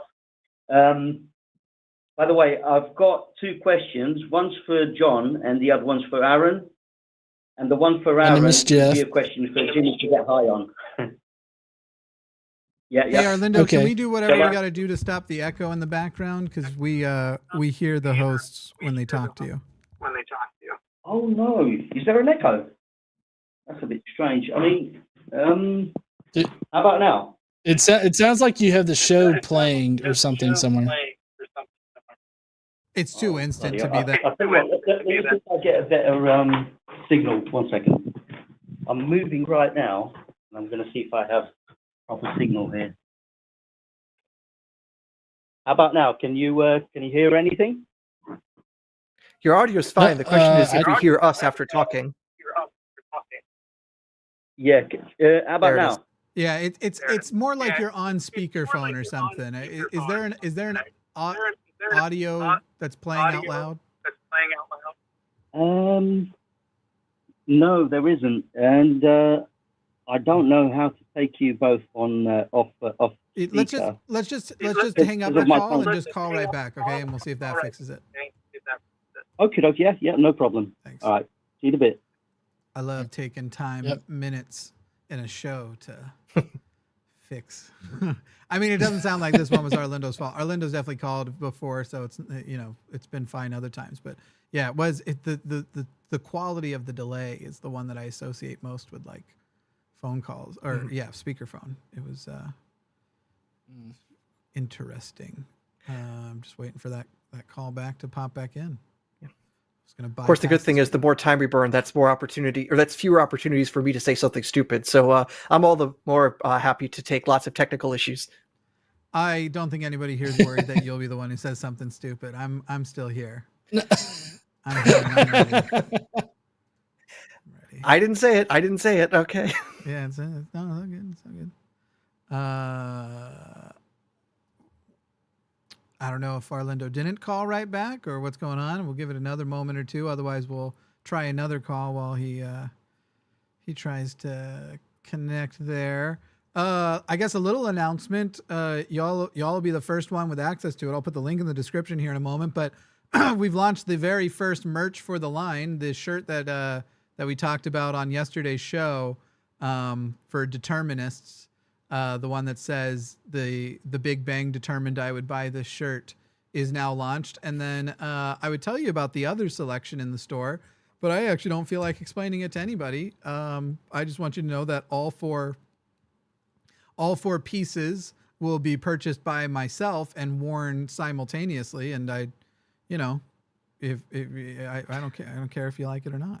I'm not explaining. Well, I have to say, Jimmy, I think you're the only one with the qualifications to wear all of that. That's true. All right, let's go ahead. It looks like he's here. We're just gonna pull him away from the screener. Arlindo, is the echo gone? Oh, is it gone now? I think it is. Yes. All right. Cool. I'm gonna mute myself again and let y'all proceed. So what did I say before? Was it? I had questions, didn't I? One for John and one for Aron. And the Aron one is for Jimmy to get high on, maybe. So, John, I was going to say, did Jesus exist? I mean, what's your opinion? Or are you a mythicist? And by mythicist, that means that the historical Jesus didn't exist. People that believe he didn't exist or something like that. I mean, right. Can you So, I mean, that? I would be in the mythicist camp, but specifically the statement I would make is that Jesus probably didn't exist, as it's a probability assessment, like a likelihood assessment. I think he likely didn't exist in history. Yeah, there's not enough And evidence. I would second with John that it's. I tend to side the same way, that the best determination from the evidence, as I see it, is there probably was an historical figure, but the evidence is also so ambiguous, it is worthy of further argumentation. Mhm. Yeah. Would you say there's more argument for? There's more. Sorry. Would you say there's more evidence for Confucius than Jesus? I mean, I'm not really educated on the current evidence that we have for Confucius. I think that as far as Jesus goes, for most people in ancient history, Jesus has pretty bad evidence when compared to others. Like, typically people like to go for like Spartacus or Alexander the Great, or people of that nature. I've never thought about like comparing him to Confucius, but people can literally pick any figure from ancient history and try to compare it to the evidence for Jesus. So I don't know about Confucius, but I would say that from what I've seen, most of the historical figures that are appealed to have vastly better evidence than Jesus does. Yeah, I thought so. Okay, that was easy. And to my last question, well, second question, that can be for both of you, actually. What do you reckon solves the Fermi paradox in your opinion? How likely is it that there are other alien civilizations out there? I've spoken. Well, if only I about wrote a this whole book with- about this. Oh, Rob, I need to check it out then. Oh, That's one of the brilliant. reasons I'm on the line tonight, is to shill out my book, Aliens and Religion, Where Two Worlds Collide. And my co-author and I, we spend a fair bit of time talking about the plausibility of life existing, and also explaining why haven't we heard from them if they're actually out there. And there are literally books of saying, like, here's 100 different possible solutions to the silence of the stars, the Fermi paradox, as it's often called. And I do my own, I should say, we do our own statistical simulations of how many civilizations there might be in the Milky Way right now, and considering how few we can justify might exist in the Milky Way, then the silence is actually kind of expected. So our best guess is that there might be someone else in the Milky Way, and if there's only one other civilization, they're so stupendously far away that we're not going to detect them with our technology anytime soon. Right, that's brilliant. I'm definitely going to buy your book and read it then. I was going to say, have I you recommend heard buying of two. You can Avi Loeb? twice as fast as you have two copies. Right. Yeah, I was just going to ask you about Avi Loeb. I think he used to be a director for NASA, and he's spoken about Oumuamua, and he said some things about Oumuamua that had a weird shine, and it left the solar system at a speed that was faster than it should have been. The solar winds didn't account for it. So, and he reckons it was some kind of alien artifact. I mean, what's your view on that? Yeah. Just to give a little bit of background, Avi Loeb, he was, I don't know if he still has any connection, but at least he was a professor at Harvard, the Astrophysics Center there. So the guy's no joke in terms of his credentials there. So, if we have to have a showdown about astrophysics, I'm going to lose. But in terms of arguments about this particular object, so Oumuamua, this was a interstellar body, and the reason we know it was interstellar is that its orbit basically meant it's impossible for it to just normally orbit the sun. It was coming in what's called a hyperbolic orbit. It comes in, it shoots off, and it's never coming back. And the issue that was noticed was that in tracking it, it seemed like it had a tiny bit of extra acceleration that could not be accounted for just by gravitational slingshotting around the sun. Most other astronomers will suggest it's actually some sort of outgassing similar to other comets. Loeb has been arguing that we don't see the evidence for that outgassing, and so it's acting more like a solar sail, which suggests some sort of T. But many other scientists have come back and said, here's the reason we don't observe the outgassing. That also completely fits the observations. And I would also note, if it really were a probe, it's a sucky probe, because the SETI Institute, among other places, were pointing radio telescopes at it to listen for any signals coming from it, and it was quiet, like it was a rock. And the fact of the matter is, if this probe comes by and it doesn't tell anyone its signals, it's failing to be a probe because it's just not transmitting any information back to the home country or the home star system, wherever it might have come from. So I find the evidence highly unconvincing at this point. Right. Yeah. I mean, it still doesn't rule out the alien hypothesis. I mean, it could be that the aliens don't want to communicate, or they're using something that we can't detect. But still, it would be jumping the gun to say it's an alien artifact. Yeah, I get it. Yeah. Yeah, it's also worth noting it's a whole lot to determine this is an alien artifact, because when we talk about observations of Oumuamua, all we actually had with our telescopes was literally 1 pixel.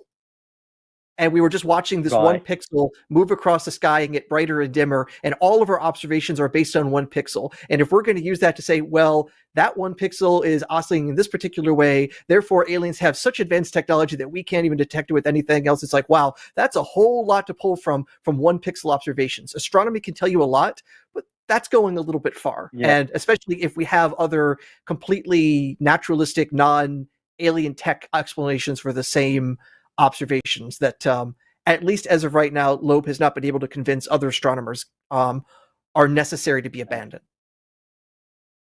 Maybe he's been having too many shrooms. I don't know, in his old age. He seems level-headed to me. It's just that he's really attached to this idea. Right. Yeah. That's like his pet theory, as it were. He seems really convinced, or like we should take it more seriously. I don't know. Yeah. I certainly wish the evidence for aliens were stronger than it is, and if we actually, in particular, if we detected radio signals coming from Oumuamua, I would have been like on top of this thing, like saying, "Holy crap! We just found an alien artifact. We just found an alien beacon." Yeah. And by the way, it's worth noting that one of the reasons many people were excited when this object came in is that there was a short. Actually, no, not a short story. There was a novel by Arthur C. Clarke that almost had like this as a premise. This object that was like this elongated body coming from the stars in this long hyperbolic orbit was literally an award-winning novel by Arthur C. Clarke called Rendezvous with Rama. Wow. So I really think we missed an opportunity calling this thing Rama instead of Oumuamua. But maybe the next interstellar object we can name correctly. Oh, thanks for that piece of information. I actually like Arthur C. Clarke, and I've seen Childhood's End, the series. I thought it was amazing. And I like his famous quote, as they go, God, I completely forgot now. Something about any sufficiently advanced technology is indistinguishable from magic. This is Clarke's third law. Yeah. Brilliant. All right. Thanks for having me, guys. Pleasure very much. Thank you for calling Aaron, in. and Jimmy. No problem. Take care. Have a good day. See you later, Orlando. See you later. Bye. But sorry, I thought he was done. I dropped him. All right. Well, that was interesting. That was all you there, Aaron. I'm so glad that he called while you were on, because I would have just been like, I don't fucking know, which would have angered that first guy that called in. I was waiting for him to press us more about Confucius, and I would have to say what little I know about Kongzi. Oh, okay. Yeah. Yeah, I know. I guess I was expecting a longer conversation about like that particular thing, but I'm glad that we got to talk about Fermi paradox. Yeah. All right. So next up, we've got Mark. We've just got a couple of calls left here.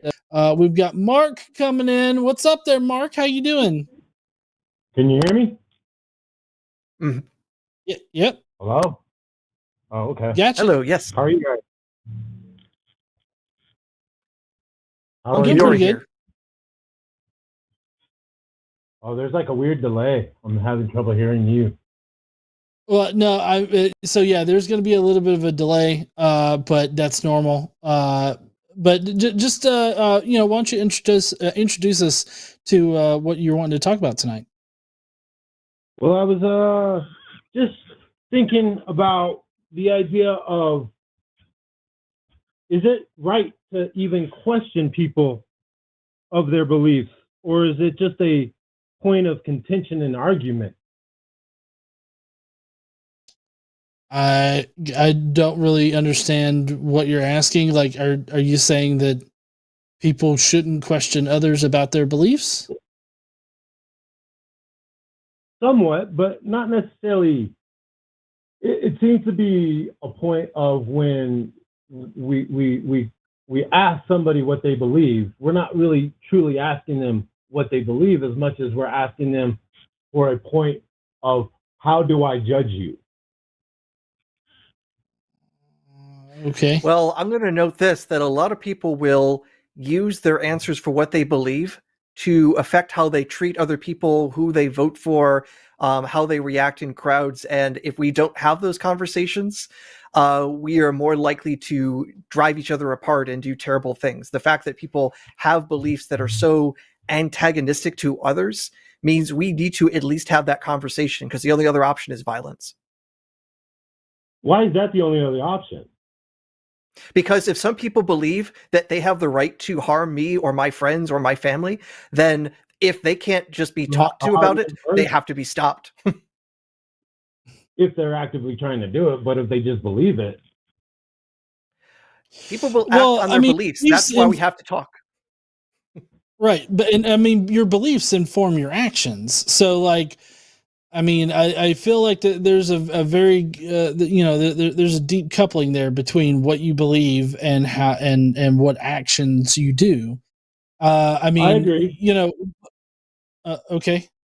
I personally don't go around like asking people what do they believe. Generally, they're more than willing to like let us know what they believe without having to be asked.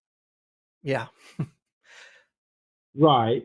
Most people will, and there is that, but it's almost a projection of oneself when asking somebody else, or even presenting your own beliefs in trying to curtail what someone's going to believe about you. Right? Because I could lie. Aaron, did you understand that? I didn't understand what he was asking. So I think what he's getting at, when you get into that conversation, or you present a platform where you start presenting that conversation, like along with the troll, some people will always find a way to be contentious about whatever your belief is, or whatever you're spouting, or whether you have a belief or not. Somebody will want to be the counter to what you're saying. And when you put it in, say, a platform where you ask people what they believe, does it become a pedantic, antagonistic point where it's no longer serving a purpose for the better good? I should note that when I have conversations with people about beliefs and truth and things like that, it's that I want that conversation to not be antagonistic, but for us to reach consensus. So right. If someone has an opposing view from me, I try to point out, here's why I don't believe that and why they should shift, especially if we have, like, say, the common goal of, doing what's right or doing what's better. And if we have different views about what's good and what's right, that's when we're talking about more things that are identity markers, and that's where we're probably butting heads. Right. Well, I try to understand, but there's also a point to me, like, if you were to remove beliefs out of all things and saying to try to do something, like create an atomic bomb or something like that, you could still achieve that level of science, or use it for nuclear energy without necessarily a morality. Could you not? How does nuclear energy factor into morality? Like, I'm just saying that's seen as like a top science. You can like collaborate with people without necessarily having to know their beliefs or their belief system in a moral sense to complete an objective, whether it be something like nuclear science, including an atom bomb, or nuclear energy, or medicine, or anything. Okay. I mean, so do you think that people, like, they have to, I feel like what you're saying is that people regularly perform purity tests on other people's beliefs as a way of measuring whether or not they should, like, do something productive with them or do something with them. Is that what you're trying to say? I feel like what would okay. bring you to like when you continue to speak about theism and theological ideas? It's often based in the past, right? And Okay. Did we increasing lose him? society and stuff like that. I'm sorry, what? Sorry, we lost you Your for a signal second. dropped for a bit. Oh, my apologies. In like an ever-changing a society that's advancing, to continue to bring up the ideas of belief that are like, say, based in the past, how does that help with the future when you don't necessarily need to know about belief to, say, have an atheistic view of the world? And saying that atheistic view is just being able to be productive for the betterment of society without the idea of theology. Okay. First thing I'm going to have to point out is we're not just talking about beliefs in the past, which can be interesting historical things, but people have No, I these understand beliefs that. now and interfere with our lives and livelihoods in the here and now. No, that's Right, not what I and said. a good example. Hold on, Mark. A good example of that is that like it's very important to know if this group over here believes in medical science, because if they don't and they would rather believe in healing via prayer, I feel like that's an important discussion to have, and it's an important thing to try to convince these other people that think that prayer heals other people that it actually doesn't. But is it proof self-evident? I mean, I'm not trying to say like survival of the fittest and let them die off or anything. Okay. But I'm saying there's a point where it's like their idea is we are living on a planet with more than 8 billion people now. And like, how sustainable is that planet? Like how many people, there's no known amount of people that this planet can sustain until it can't, until we reach that precipice, right? I mean, so I feel like that's not exactly true. I feel like, given our current food stores or how available food is on the planet and how much square surface area there is on the planet, especially when you consider how much livable surface area there is on the planet, I think that you could do some simple mathematics and figure out what like a maximum amount of life could be like human life could be supported on the planet, right? As adaptable as other organisms, I guess. How much did you terraform the Earth before it couldn't take it anymore, and can you not adapt from that? Well, I don't think you know what terraforming means, because that's not what terraforming is. Well, generally, when people talk about terraforming, they're talking about going to another planet that does not have Earth-like atmosphere and Earth-like environment. All right, Mark. You could terraform Mark, 1 second. Yes, you have got to start letting the host finish. My apologies. You didn't even let me finish just now. You started saying my apologies before I was finished. My goodness. It's a great habit to have in both this show and in your love life. Let the person that you are seeing to finish first and then go. Apologies. Thank you, Mark. Well, I understand, Mark. I understand you're saying that terraforming is just changing the planet, but generally, when people, maybe Aaron can correct me on this, but generally, when people talk about terraforming, they're talking about taking a planet that's not Earth-like and transforming the environment, the atmosphere, into being more Earth-like. Is generally the context in which terraforming is. Well, yeah, but I mean, there's also a balance on Earth. There's a big balance game going on, and that's what we're seeing with like climate change. The temperature has risen. The baseline temperature or whatever has risen on the Earth, and the Earth's environment, like all the environments that exist on the Earth, are catching up to this new normal, like hotter temperature, which has a lot of devastating effects, like May I just jump in tornadoes. quick, because I think Yeah. we're getting away, I think, from what Mark is going at. If I can try to, what I think Steelman's position Probably. is, there's 8 billion people on Earth right now. It's hard to sustain that as is. We need to be trying to get along rather than finding reasons to fight. Am I in the neighborhood of what you want to say, Mark? Yes. All right. I definitely What agree is- with that sentiment, but here is where I'll note. If it's like a science lab, let's say I had my own science lab, I just had all the resources. I am not going to put a test in there and say, hey, only those who deny the Trinity from Roman Catholic religion are allowed to work in my lab. That is just irrelevant to the work we do.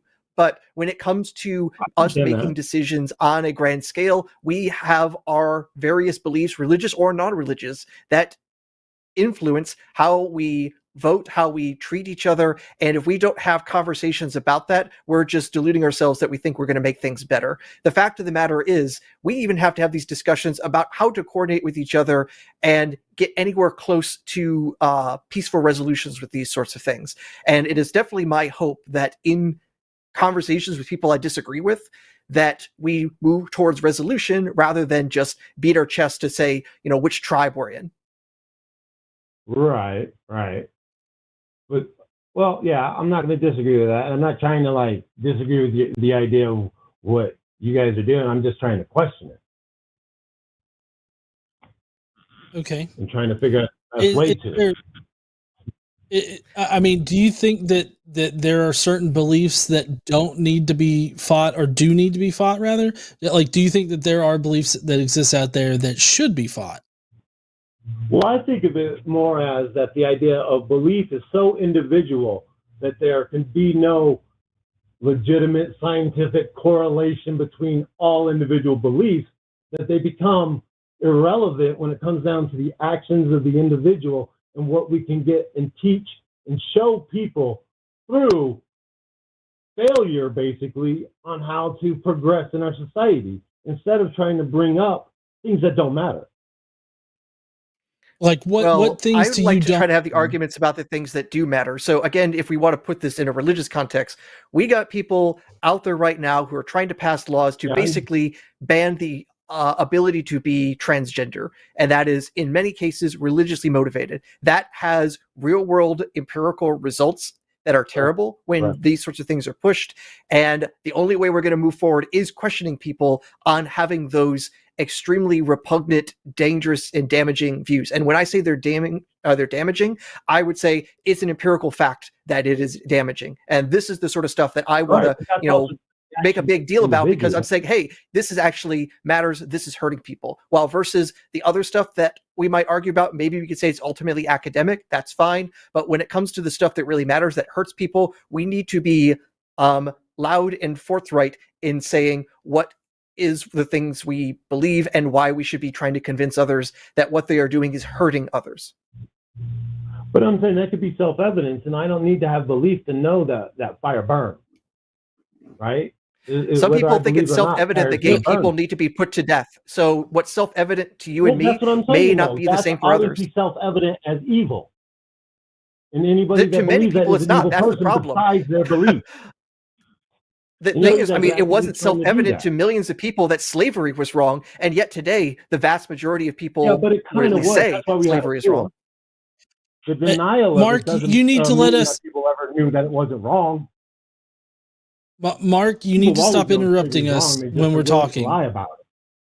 I'm sorry. Mark. Okay. So, what? So, go. I had a question earlier.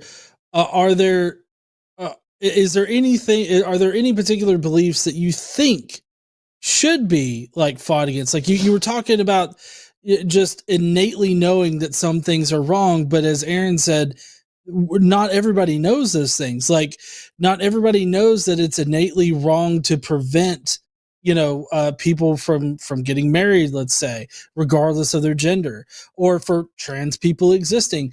Or there was a certain section of laws called blue laws over there in Texas, where they were actually trying to outlaw certain types of sex. Do you think that people should just not talk about these beliefs and that they should not fight against them?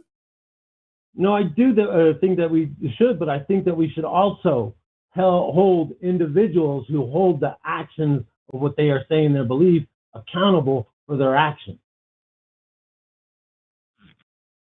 Okay. All right. How does that tie into what we're talking about? So what now?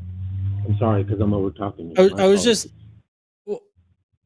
was just asking, like, how does that idea, like holding people accountable for their actions, how does that tie into this whole belief situation that you're talking about? Because it sounds like you're saying you shouldn't judge a person by the beliefs that they have, but yet the beliefs that they have are what tell you about the person.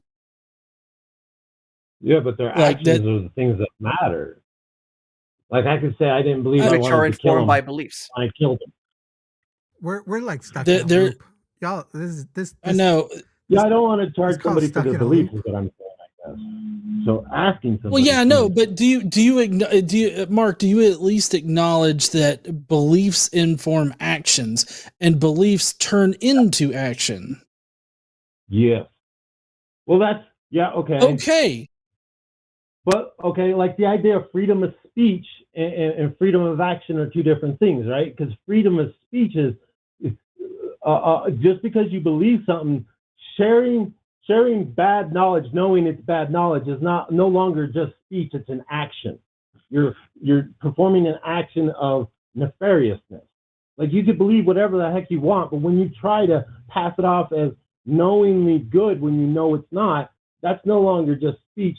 That's an action of nefarious lying, right? It's only lying if you say something you don't actually believe. And the problem is people who say that they want to, like, say, put gay people to death, the problem is they're not lying. And that's the frightening thing. And that's the sort of thing we need to be stopping. But why do they think that? Because somebody, putting anybody to death, no one could ever, that's something I can never get on board with, of thinking that putting anybody to death for any reason is somehow a non-evil act. Well, then you need to go to Uganda and tell them to change their laws because they just made being gay a crime. And if you were a repeat gay man, you are put to death. That is literally the new law just passed in Uganda, in part because of Christian missionaries from the West going in and enforcing their horrendous theology onto other populations. So the fact of the matter is these beliefs are hurting people now, and we need to be at least debating them now because they are causing violence and suffering and pain. I believe that anybody believes that putting anybody to death is evil. So, they don't. Okay.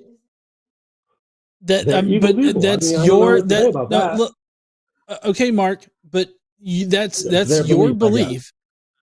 Right. And they have an opposite belief to you. They think that it's a good thing to do that. So at what point do you get involved in the conversation? Because it seems to me like when we started out with this call, you were like, why we got to ask people about their beliefs? Because I don't want to be going around here fighting with everybody. I don't have to know what this guy over here believes in order to do nuclear science. Hold on. I'm talking, Mark. Fuck.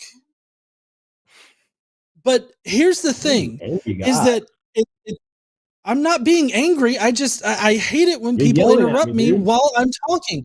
Mark, he's not yelling at you. I'll yell at you. Shut the fuck up when other people are talking. Jesus fucking Christ, Mark. That's my belief. Let's challenge that belief. My belief is you should shut the fuck up when the host of a call of a show you're calling in who's politely letting you talk every single fucking time, and yet they can't get 6 words in before. And by the way, then sometimes when you do let them talk, you answer as though you stopped listening 6 words in. So we need to work on both our when we talk and how we listen skills today, Mark, with no pronouns. Okay, so Mark, it becomes very important, okay, when the person's belief is that the woman scientist should no longer be able to be a woman scientist, and that she should be put back into the kitchen, be barefoot and pregnant. That's her place. That is a segment of the Christian nationalist that exists out there right now. They actively believe in that, and they actively want to force that belief on the wider public. So at what point does Mark get involved in the conversation? When they start doing bad actions.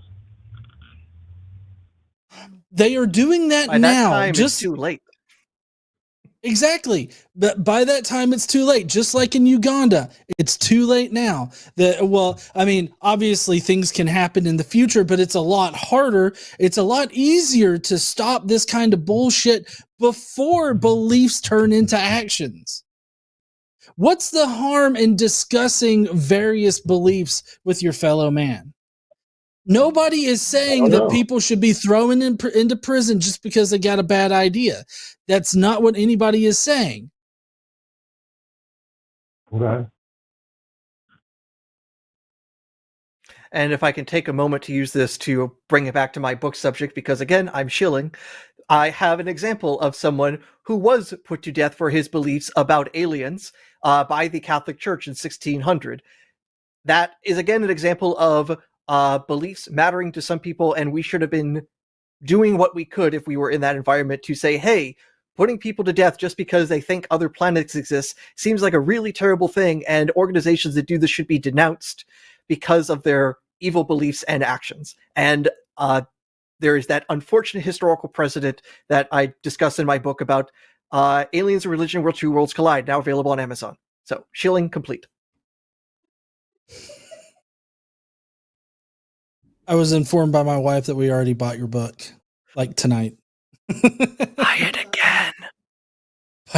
Well, we bought your other one too. So, anyways, thank you so much, Mark, for calling in tonight. Do you have any final words or ideas that you want to put out there? I was just asking questions, man. My apologies. Yeah, we all love to call in and jag off. Jag off. It's a specific thing. I'm not letting that Just go.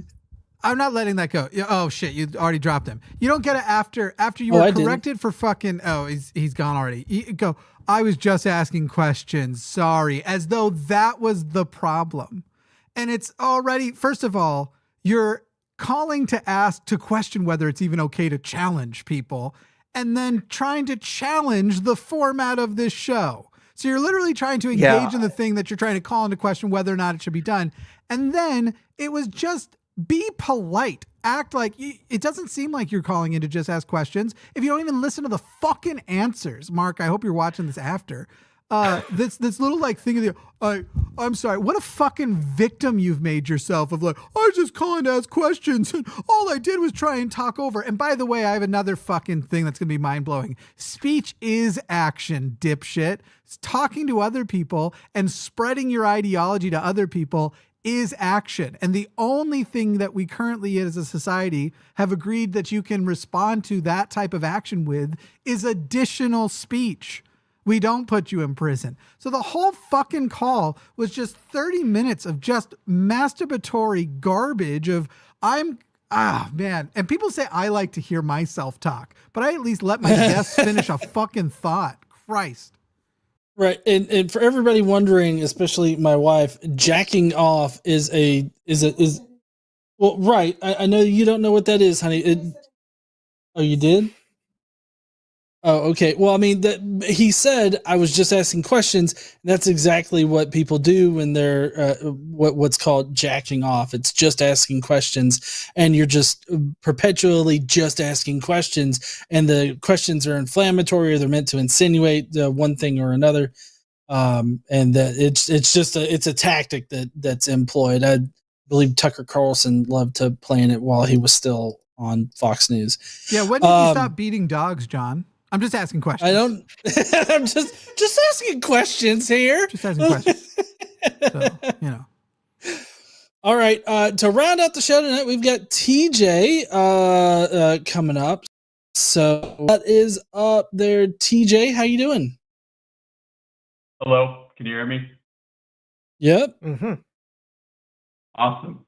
So I had a question about genetically modified organisms. I just wanted to know, when it comes, like, what is a reasonable expectation of what we can accomplish, let's say, within 5 years from now? Like, Bananas. I hear like people talk about like the possibility of like hybrid, kind of like chimeras of animals, you know, maybe making some kind of weird mermaid creature that is like somewhat mammalian but has like a cat face or something like that. Like, what are our actual like reasonable expectations of what we can accomplish around like the next 5-year mark when it comes to like making genetically modified organisms? In your guys' May I hop in opinion? this one? Yeah. Yeah, definitely. So now, neither of us are biologists or active researchers in this, so we are going to have to take a bit of a layman's approach to it. But as I understand it, no one is trying to basically, take a cat and a fish and stick them together into some sort of strange hybrid. It's much more that in genetically modification, you're either going in and directly changing one gene at maybe the base pair level, or you're inserting genes from some other species. And when you're doing that, you're not like grafting on another part of that species. So you're not like taking a fish tail and sticking on a dog or anything like that. You're taking some very specific genes that might have some benefit for that creature or that plant. So strangely enough, John, you mentioned bananas, and that's actually something I understand has genetic modification researched into it, because right now basically every banana that you eat is a clone. And this means it's also extremely vulnerable to disease, because a disease that can basically attack one banana tree can attack all of them because they're all almost genetically identical. So they're trying to develop other versions of the banana that can be resistant to funguses that are ravaging banana trees around the world. So I don't know if that'll be ready in 5 years, but it's one of the worries that we might lose the current Cavendish banana if we don't create more resistant forms of that. And genetic modification is one way to do that. I also am familiar with something called golden rice, which is an addition to regular rice that helps it increase its amount of vitamin A, which will help reduce blindness in people that otherwise have a significant vitamin deficiency. And they're just starting, I think, to now grow that in parts of India, but the details I don't know well. Also, to add on here, as a good example of like GMOs, it's not mermaid creatures. If you type in to Google Norman Borlaug, that's Borlaug. He's pretty well known for his accomplishments in creating genetically modified crops. Most notably, successive generations. I'm reading directly off of Purdue.edu here, describing Borlaug's accomplishments. But it says Borlaug developed successive generations of wheat varieties with broad and stable disease resistance, broad adaptation to growing conditions across many degrees of latitude, and with exceedingly high yield potential. He's credited with like saving a lot of lives because he was able to genetically modify the wheat crops in order for them to be able to grow in conditions that we normally wouldn't be able to grow in. And because he did that, he was able to like save thousands, if not millions of people, because his crops are still being used today, I believe. Again, just like Aaron, I'm not a specialist in this area, but as far as genetically modified organisms, nobody's grafting a cat onto the side of a dog and then, or how we, yeah, cat Well, I dog. think the scientists at Nickelodeon have been doing that for some time. Yeah. With cartoons. But that's when people talk about genetically modified organisms or genetically modified food or something like that, that's what they're talking about. Like Aaron said, it's small, minor changes, and the genetic modification can be guided by humans, like either doing like the CRISPR technology and stuff like that, or it's just a natural GMOs. Like for instance, the way that we were able to go from how bananas grow in the wild to the banana that fits in your hand. It's not like we had CRISPR technology in order to change the genes. It was just selective breeding with banana plants and stuff. Dogs, also, the varieties of dogs that we have, those are genetically modified organisms. Some dogs out there are so genetically modified that I'm surprised that they're still alive. I mean, it's kind of horrible what the breeding of dogs has done to some dogs out there. Pugs are an abomination. What's an abomination? Pugs. Pretty much all the pugs. flat-faced dogs. Yeah, flat-faced dogs shouldn't have been invented. They're miserable. Exactly. So terrible. I have to disagree because every pug I've talked to and asked them if they are a good boy, they seem to agree. But it's sad. They can barely breathe. They're like. You forgot to ask them whether or not they were existential deists. Oh, that's a good one. Yeah. But that makes a one lot thing of also sense. worth noting that when it comes to how plants, animals are actually modified, basically we've just done a way to be much more direct in that. In the olden days, if you wanted variety in your plants, you basically had to have nature come along and mess up the genes of those creatures because of like random radiation.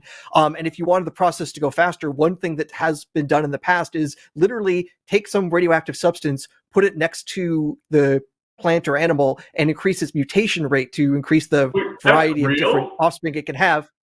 That has been done, but as you can imagine, it's not directed, and it's very hard to make any sort of productive line that way. And yeah, more often than not, those sorts of random mutations are either worthless or detrimental. So what we're doing now with more like either transgenics or direct modification of the genome with like CRISPR tech, it's basically doing that old thing, but smarter and better. So honestly, I'm not only pro GMO, it's like better than what nature does. I thought that was just cartoon logic. I didn't know they actually historically did that. That's crazy. Heck, actually, radiation is also even used to some degree for actually making food last longer, for like killing bacteria and that. So it's even used as a preservation technique. Now, obviously, when you buy the food, it's not so radioactive that, it's setting off a Geiger counter any significant amount. But on the other hand, bananas actually have small amounts of radioactive substance. So if you have a sensitive Geiger counter and put it up to any random banana, it's going to start clicking. Those are nice factoids. I really love that. It's really funny. Oh my gosh. Do you guys have time for one more question? Sure. Yeah. So this might be more interesting to you guys, because I guess I misheard you guys because I thought one of you guys was a biologist, but this is actually related to if you guys think in any way that astral projection is real. I mean, I don't see how it can be. I don't believe that there's another plane of existence. Just because there doesn't seem to be any evidence for it, in my opinion. Explain to people in the audience who don't know what astral projection is. Like TJ, me or you might be better to explain that. Yeah, me or who? I think Aaron. Yeah, Aaron will probably be the best. I just want to make sure we're on the same page. So, TJ, when you say astral projection, what do you mean by it? I mean, you are projecting your conscious being outside of your body into whatever the astral plane is. I mean, define on what that is. We can't really scientifically figure that out very well, but. So basically, the Doctor Strange thing. Out of body dreaming. Out of body pretty much. The Doctor Strange thing, close to that. Yeah. Yeah. insofar as we can do decent testing of that, it doesn't seem to hold up, and it seems to run contrary to the known laws of physics. So if you want to say that your brain can basically break the laws of physics, I'd say it's incumbent on you to provide the multiple Nobel Prize winning evidence that would be necessary to show that. Because right now, what we understand of consciousness is stuff brain matter does. Yeah, Here's the and I thing, think that something. Well, I think something like similar to NDEs. I don't think that we would actually be able to do any kind of like scientific tests that could delineate, you actually astral projecting and it just all kind of happening in your brain. Oh, no. We actually Like- can test that. And the problem is, every time Oh. they've tried to test that, somebody goofs it up. So they had a very simple idea. If for like NDEs, it's like, hey, if you're saying that you can see your body when it's like laying on the stretcher because you've left it, well, the idea is like, okay, as you're going up and going through the ceiling, we're going to put a playing card above the ceiling, and you tell us what playing card was up there, and we see, with enough examples of that, is this actually better than chance? So if somebody goes above the ceiling in their astral projection and say, yeah, I saw an ace of clubs up there, and that's right, okay, that's some evidence that you actually left your body and you found evidence that couldn't have been known otherwise. Problem is, when the researchers have tried to do that, somehow, some way, somebody mucks it up, and it makes me feel like the results were bad, and then they decided like, oh, I guess the evidence wasn't around, oopsie doopsie, because really a lot of the parapsychology stuff that tries to do that has come up short on convincing evidence. Yeah, I forgot about that experiment. So it's good bringing that up. I don't know. I mean, I still don't think that, like, sans that experiment, like with a lot of NDEs that you have people that are reciting supposedly information that they shouldn't know, but chances are that they just subconsciously gathered that information. So that's what I guess I was not thinking about that part that Aaron just brought up. Yeah, but I was thinking more about how for NDEs we can't really determine if these experiences where they're in the afterlife, they see the bright light or whatnot, we can't determine like when that actually happens. Like if it's before the brain dies or before the brain loses oxygen, after the brain regains function, or if it actually does occur while they're quote unquote brain dead.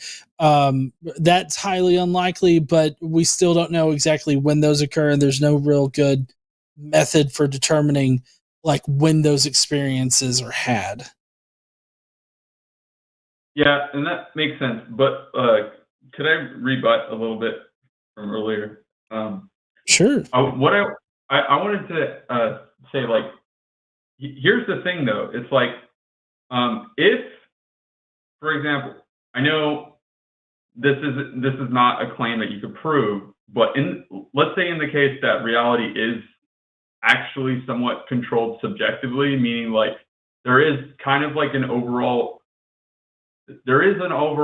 objective reality, but that some of those rules can be kind of shifted by how people perceive reality.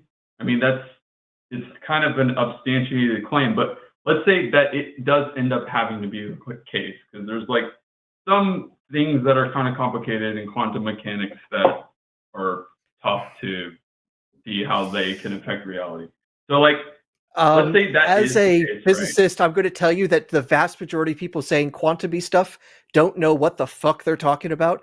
So the vast majority of the stuff out there that's really wooey are people who would never even be able to tell the difference between Schrodinger's equation and the backside of their ass. They just don't know what the hell they're saying. I'll take that into account. And that's the kind way to put it. that makes sense. But like, to go further with my point, there are people like, for example, the astral projections subreddit that talk about doing it like all the time. Let's say like there is a case where, let's say there is an astral plane, but it's a little bit slightly different from reality. So like, let's say in the case of what you're saying with the playing card, it's like you might not be able to see that depending on like how that reality actually is. Like Well, that the more sounds the theory of it indistinguishable is from like, dreaming, and I believe dreaming exists. So I don't see any contradiction between people who say that they have basically lucid dreams, which definitely exists, and that doesn't actually change my underlying metaphysics. but like, what if you could hop into somebody else's consciousness while they're dreaming and be like, hello, and talk to them and have a conversation, and then the next day you talk to them and say, hey, remember what I told you? And they could repeat that to you. Would you say that would be enough proof? Yeah, okay, but what if dogs actually shat ice cream? My entire point of that is we could play the what if game all day, but I'm saying that people actually say that they claim that they can actually do this, though. But when we actually put them They could under be observation, liars, those things fall apart. right. But yeah, and it's I worth guess so. noting that there have been many scientists who have, like legitimate scientists who have tried to explore these sorts of things. And the ones who have come back and thought they had some sort of positive evidence, we find out there are things that are problematic with their methodology, or they were completely duped. In particular, there was a group of scientists that were at least associated with Stanford, and they thought that they were studying actual supernatural magic powers from a couple people they brought in, and they were actually a couple of acolytes of the great James Randi, and were basically showing how easy it was to fool these scientists until the scientists were trying to go public with their scientific stuff, and then the subjects came in and said, yeah, we were just doing magic tricks the whole time. Here's how we fooled them on every single step. The fact of the matter is, when we try to rigorously examine these sorts of claims, they do not stand up. And considering how amazing the claims are, you need better evidence than somebody said it on Reddit. Right. Yeah. Even Anybody with can the say story, anything on Reddit. it could just be like lucid dreaming or something. And they can totally believe Well, it, but the thing is, people come to false beliefs all the time by accidental sorts of things, misremembering things, or just wanting something to be true so much that you affect your own memory. Yeah. Some of the stories I that think I've that, heard. Sorry. well, I was just gonna say that for me, I try to consider the likelihood of these things. So like weighing the likelihood of lucid dreaming versus literally dream walking like you're Freddy goddamn Krueger. Like I picking between the two, I would have to bet on lucid dreaming as the explanation rather than becoming Freddy Krueger. But it'd be cooler if you could, though. I mean, maybe, but Freddy Krueger was a pedophile that got burned in a steam room. So I wouldn't want to. Maybe not just like him. But TJ wasn't pro pedophile. Come on, John.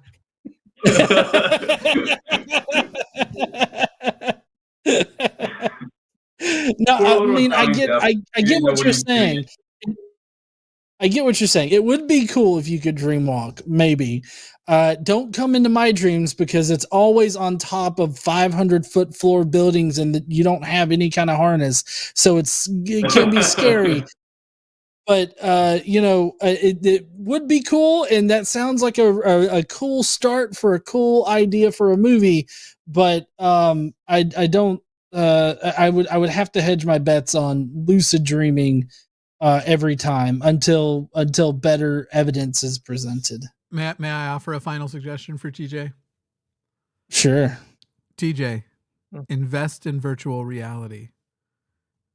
No, I don't want to become part of the Oasis. Yes, you do. You really do. No. You really do. I love that you referenced the Oasis, by the way. Well done. Well done. TJ, you're my favorite caller of like the month. It's been a lot of random topics, but you laugh at all the jokes that I want you to laugh at, not just mine, but these two. You're nice, you're pleasant. You said some weird stuff a couple minutes ago, but I don't even remember. You're just a dope dude. So thanks for calling, TJ. Oh, thank you so much. This is nice. Yeah, thanks, TJ. Hey, you have a great night. I hope you call back in the future. All right, sure. Thanks for talking with me. Yeah, I'll see you later. All right, take care. trying to remember what it was. I think it was the what ifs when the what if started, and you said, Well, "What if dogs pooped ice cream?"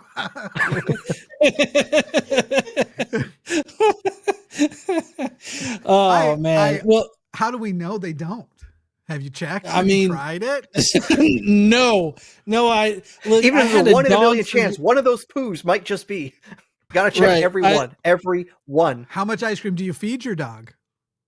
That's a good point, I guess. I mean, I did have a dog for a number of years, and I definitely had to pick up their shit, and it was not pleasant.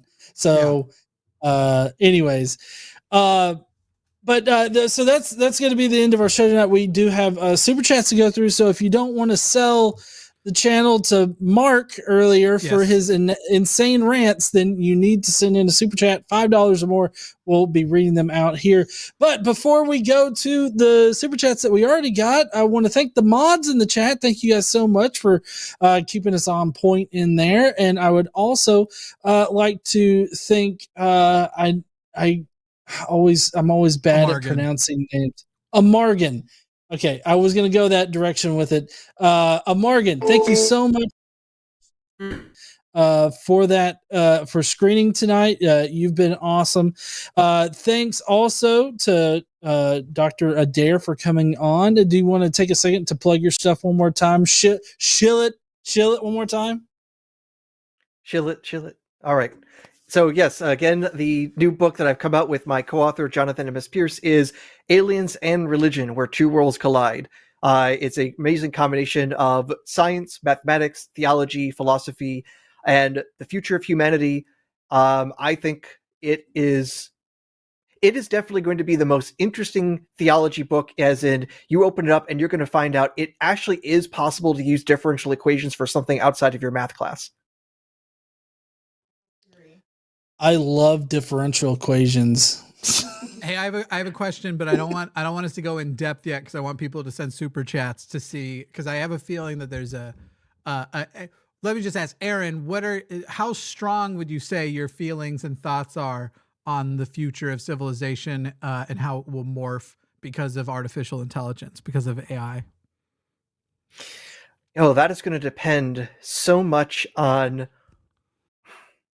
I keep thinking about if we even want to create a general artificial intelligence, because there is, what is often called the alignment problem. That is the machine going to have the same values as us and have the same goals, because if they're not aligned, we're going to be into conflict. But then I also realize, what is a conscious agent that only does whatever you allow it to do?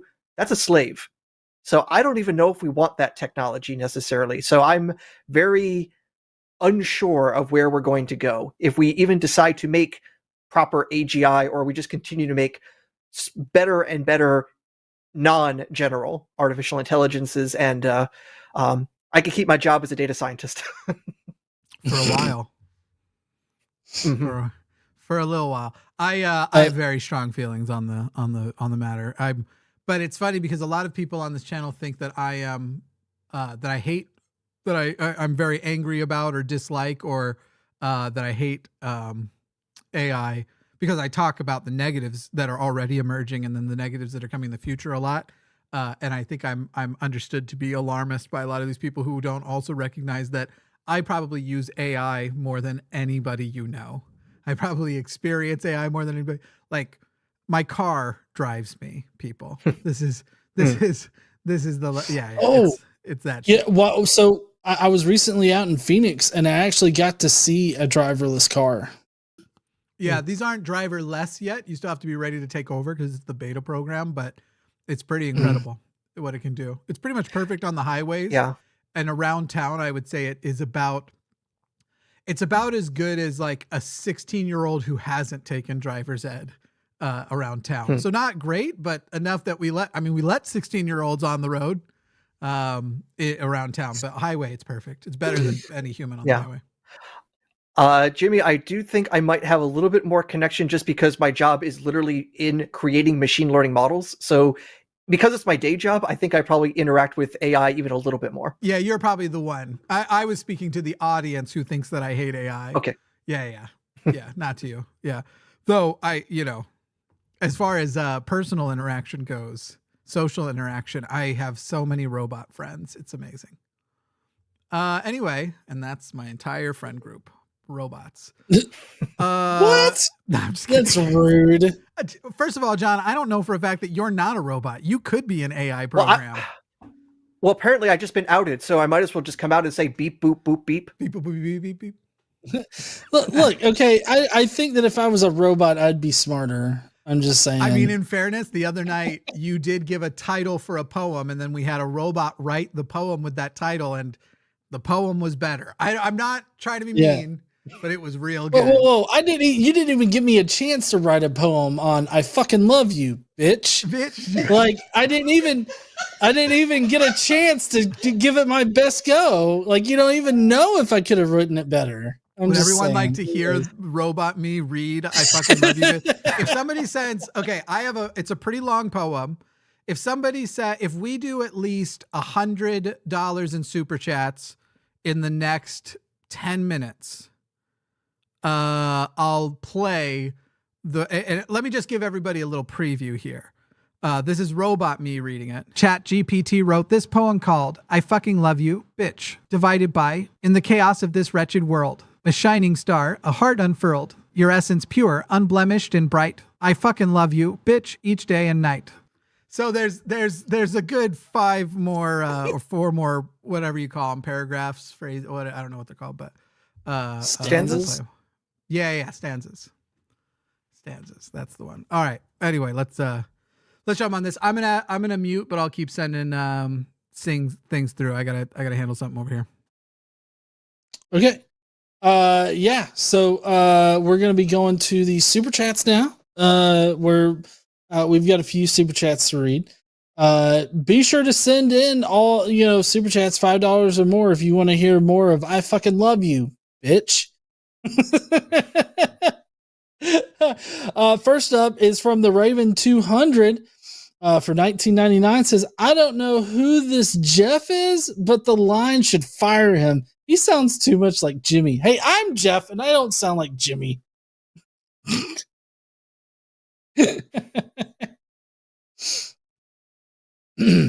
Next. This is next. Oh, is it? Oh, okay. Never mind. Sorry. It's the same person. Aaron, do you want to read Raven's chat? All right. So for $4.99 from Raven 200. Now my previous Jeff super chat is null and void. Lol. Jimmy, go take a tombstone pile driver from the Undertaker and Kane. Damn. A tombstone pile driver from both of them? All right. $10 from RPG Debunks, who says, "Don't have a question. I just wanted to support the show. Also, go hardcore adult star. Fuck yourself, Jimmy." That's the way people tell Jimmy they love him. They tell him to go fuck himself. Don't ask me about it.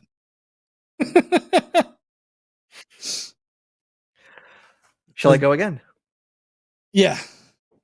All right. Again, another $4.99 from Raven 200. Jimmy, when did you stop eating all my peanut butter?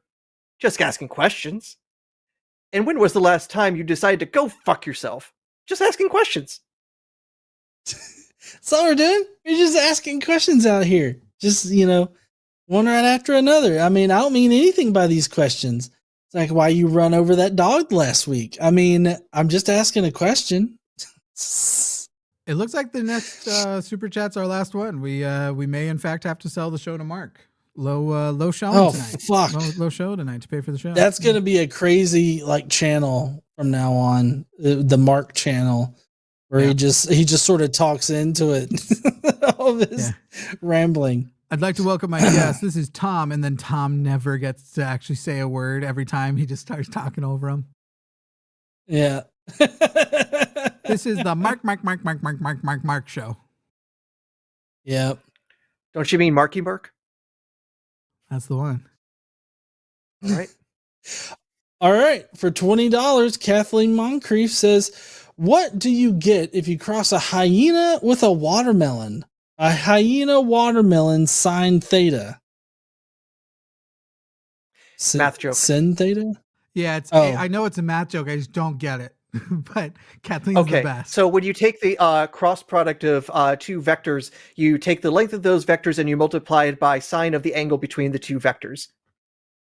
Oh, well, that clears it up.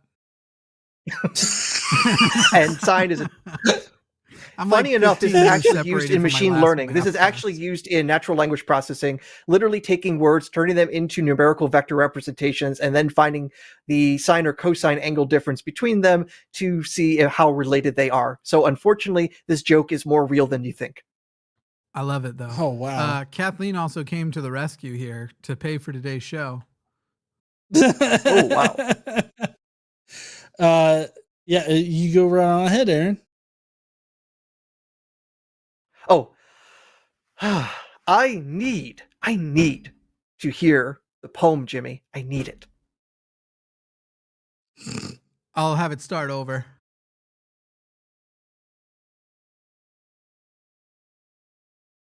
In the chaos of this wretched world, a shining star, a heart unfurled, your essence pure, unblemished and bright. I fucking love you, bitch, each day and night. Your laughter, a symphony so sweet. When life knocks me down, a gentle retreat. In the darkest of days, a beacon of light. I fucking love you, bitch, with all my might. As the sun kisses the horizon anew, your warm embrace, a dream come true. Our souls entwined, a wondrous sight. I fucking love you, bitch, in the moonlight. In the harshest of storms, I find my way. With you, my love, I'm never astray. Through thick and thin, a love so tight. I fucking love you, bitch, day and night. Through trials and tribulations, we stand strong. Together, we find where we belong. In this wild world, a love so bright, I fucking love you, bitch, with all my might. So let the world spin on, relentless and wild. In your eyes, I am just a love-struck child. For as long as I live, I'll hold you tight. I fucking love you, bitch, my eternal light. That's the end. Bitch, my eternal light. I told myself I wasn't going to cry. But I'm just so goddamn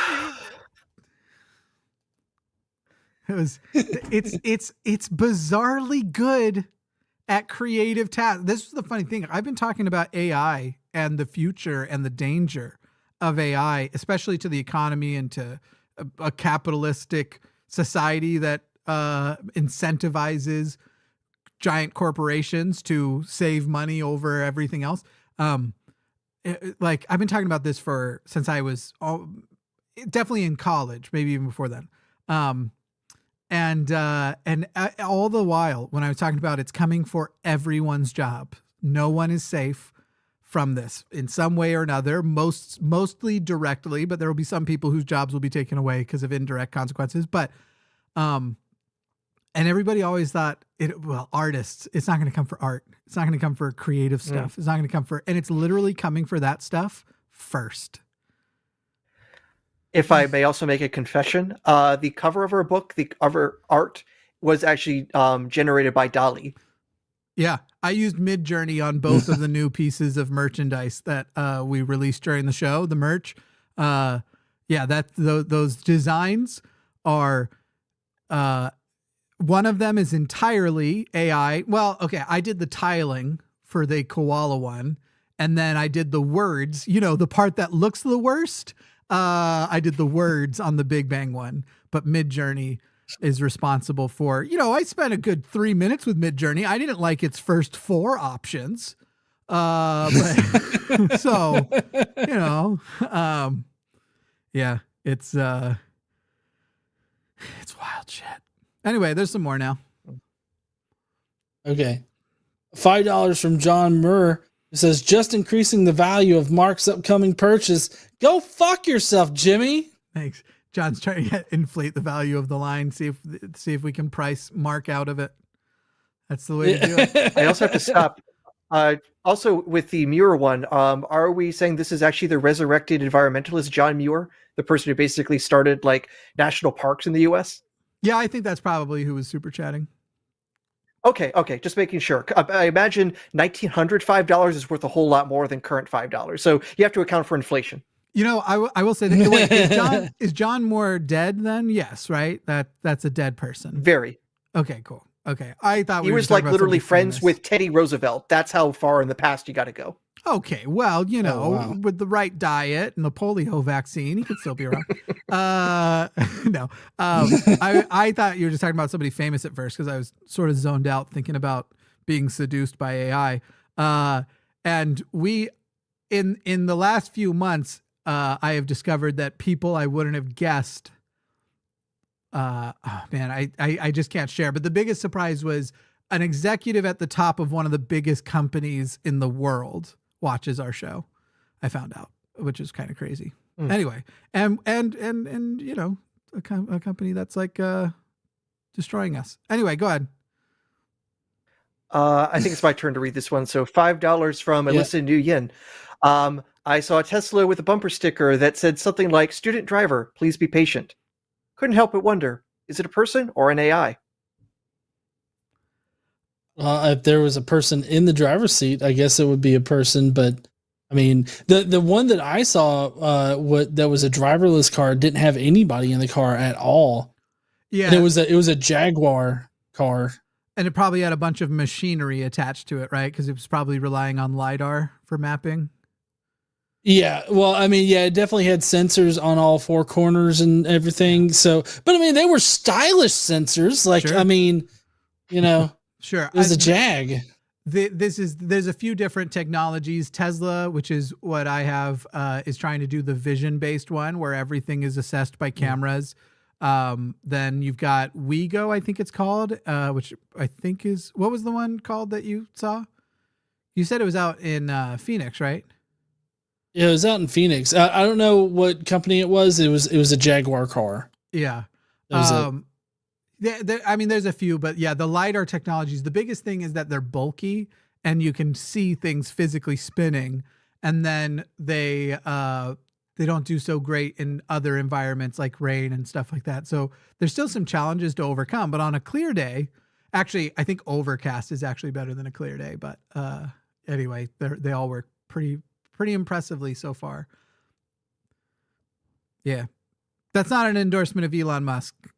He hadn't gone full fascist when I got mine, and it's a lease. It's a lease. I didn't buy. It's a lease. Yeah. It's still better than the self-driving car designs from the original Super Mario Brothers movie, where they're all like electric go-karts and just zapping and like killing everyone because there's just giant amounts of electricity flying all over the roads. Yeah. All right, $4.99 from the Raven. To whoever reads this, you are now the cutest anime girl. Oh, good. Yay! Now, Jeff already was. I know. Yeah, Jeff definitely was an anime girl already. I don't know what y'all are talking about.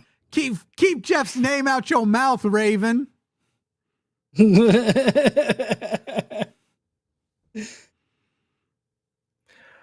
All right, so $5 from a Fluffy Duck. Jimmy is an AI bot. Prove me wrong. So Jimmy, say something an AI would never say. Well, is there anything a good AI would never say? I don't know. I don't know what an AI would never say. I don't know. Does anyone have an example? I don't have an example of something an AI would never say. I mean, Jimmy, can you provide us the last digit of pi? 3. 3. I'm sorry, everybody. I was an AI bot the whole time.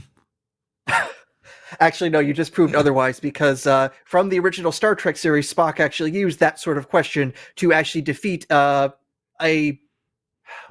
it was kind of a stupid episode, but a ghost in the Enterprise's computer, and it was forced out by telling the computer to calculate the last digit of pi. There is no last digit, so the computer had to use all of its resources, which pushed out the ghost, which was actually also the spirit of Jack the Ripper.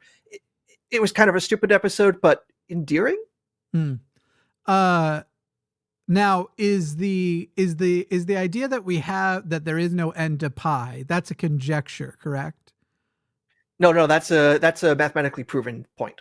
Oh, okay. I was under the impression it's like kind of like Goldbach, where it's just like as far as we've ever gone, it's yet to fail, but we technically can't say that if we could go further, it wouldn't. Oh, it is a proven to be an irrational number. So yeah, it is a non-terminating decimal. The only way you can make it, the only way I've seen people make pi have an ending point is you just take the pi character and divide it by 1 and say that's your fractional representation.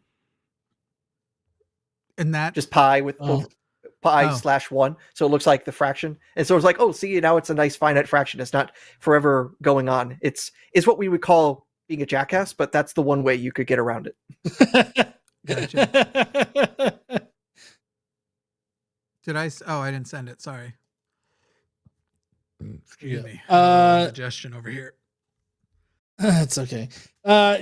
Game Master Flash for $10 says, interesting show. Love what I'm seeing of Dr. Adair and hope to see him again. Always big love for GE and go fuck yourself, Jimmy. Wow, that's very sweet. Fun fact, the name Game Master Flash, when said quickly, does not sound like Game Master Flash. In fact, when John said Game Master Flash, I did not hear game and had to look. Had to bring my eyes up. Anyway, thank you, Game Master. This problem was also a problem in the 80s. There was a cartoon, I think it was called Captain N, the Game Master, and it was like a bunch of Nintendo characters in their cartoon universe. And of course, everyone was like, Game Master, wait, if you say that not quite right, you have to explain something to your parents. Yeah. All right, another $4.99 from the Raven 200. We must immediately begin production of the Jeff manga. Okay, I will be the first to buy it. I got you, Jiff. Wow, I need more coffee if I'm going to keep saying these right. So Blackheart, but you, Jimmy, go fuck yourself. There you go. You got flustered with manga, and then it's all. I get it. I've been there. When you're in the flow, and then the flow gets interrupted by one mistake, and you're like, "Cool, so now my tongue is broken." It's dope. Yeah, I'm on the roller coaster, and now it just fell off, and now I'm just dragging across the concrete of the entire theme park. It's like, yep, that's me talking. Meanwhile, we all knew you were a weeb because you said "ooh" a minute ago. So I'm just surprised you called it manga at the end. It's manga, but it's all good. It's all good. It's whatever. I'm bad at pronouncing shit. I was a weeb in my past life. I haven't done much weebing in the last. I'm at least not a weeb when it comes to anything from Japan. If anything, I've been spending most of my time learning Chinese, and that's different. Yeah. Jimmy, KC literally just asked, "What the fuck is a weeb? Y'all are nerds." Yeah, usually it just means like a nerd who likes anime. Though I think you're allowed to be a weeb now too if you are sort of a cringe. If you're into K-pop to a cringy level, I think that's also allowed. You're allowed the weeb moniker. I could be wrong though. It also, I think, depends if you have a full-size body pillow of an anime girl. That also can influence your weeb status, but I don't know the hard delimitations. And or a mouse pad with boobs for your wrist rest. Do you get a weeb card? I don't know that it's something people brag about being. $10 from Game Master Flash. It's actually a nod to Grandmaster Flash, but the alternate pronunciation is also fine. Yeah. All right. Well, I think that's it for Super Chats for tonight. Yep. I do, before we leave out tonight, I do want to remind everybody that we have a Patreon here. If you like the channel and you want to support us here, go to patreon.com/call the line. We've also got merch now, apparently, that you can go and buy. So definitely go and check out the merch stuff that Jimmy has put in the chat and will be on the channel and everything like that. Definitely check that out. And, also, I'm supposed to mention that the show ends by the scrolling names of the top tier patrons, patron credit producers. And then we're supposed to say bye, fuckers. Wait, no, bye. Just say goodbye. Fuckers was implied. Yeah. Don't forget, I fucking love you. bitch. Bitch. Ah, man, the thing is all cropped wrong. That'll work. All right, let's end this fucking nightmare.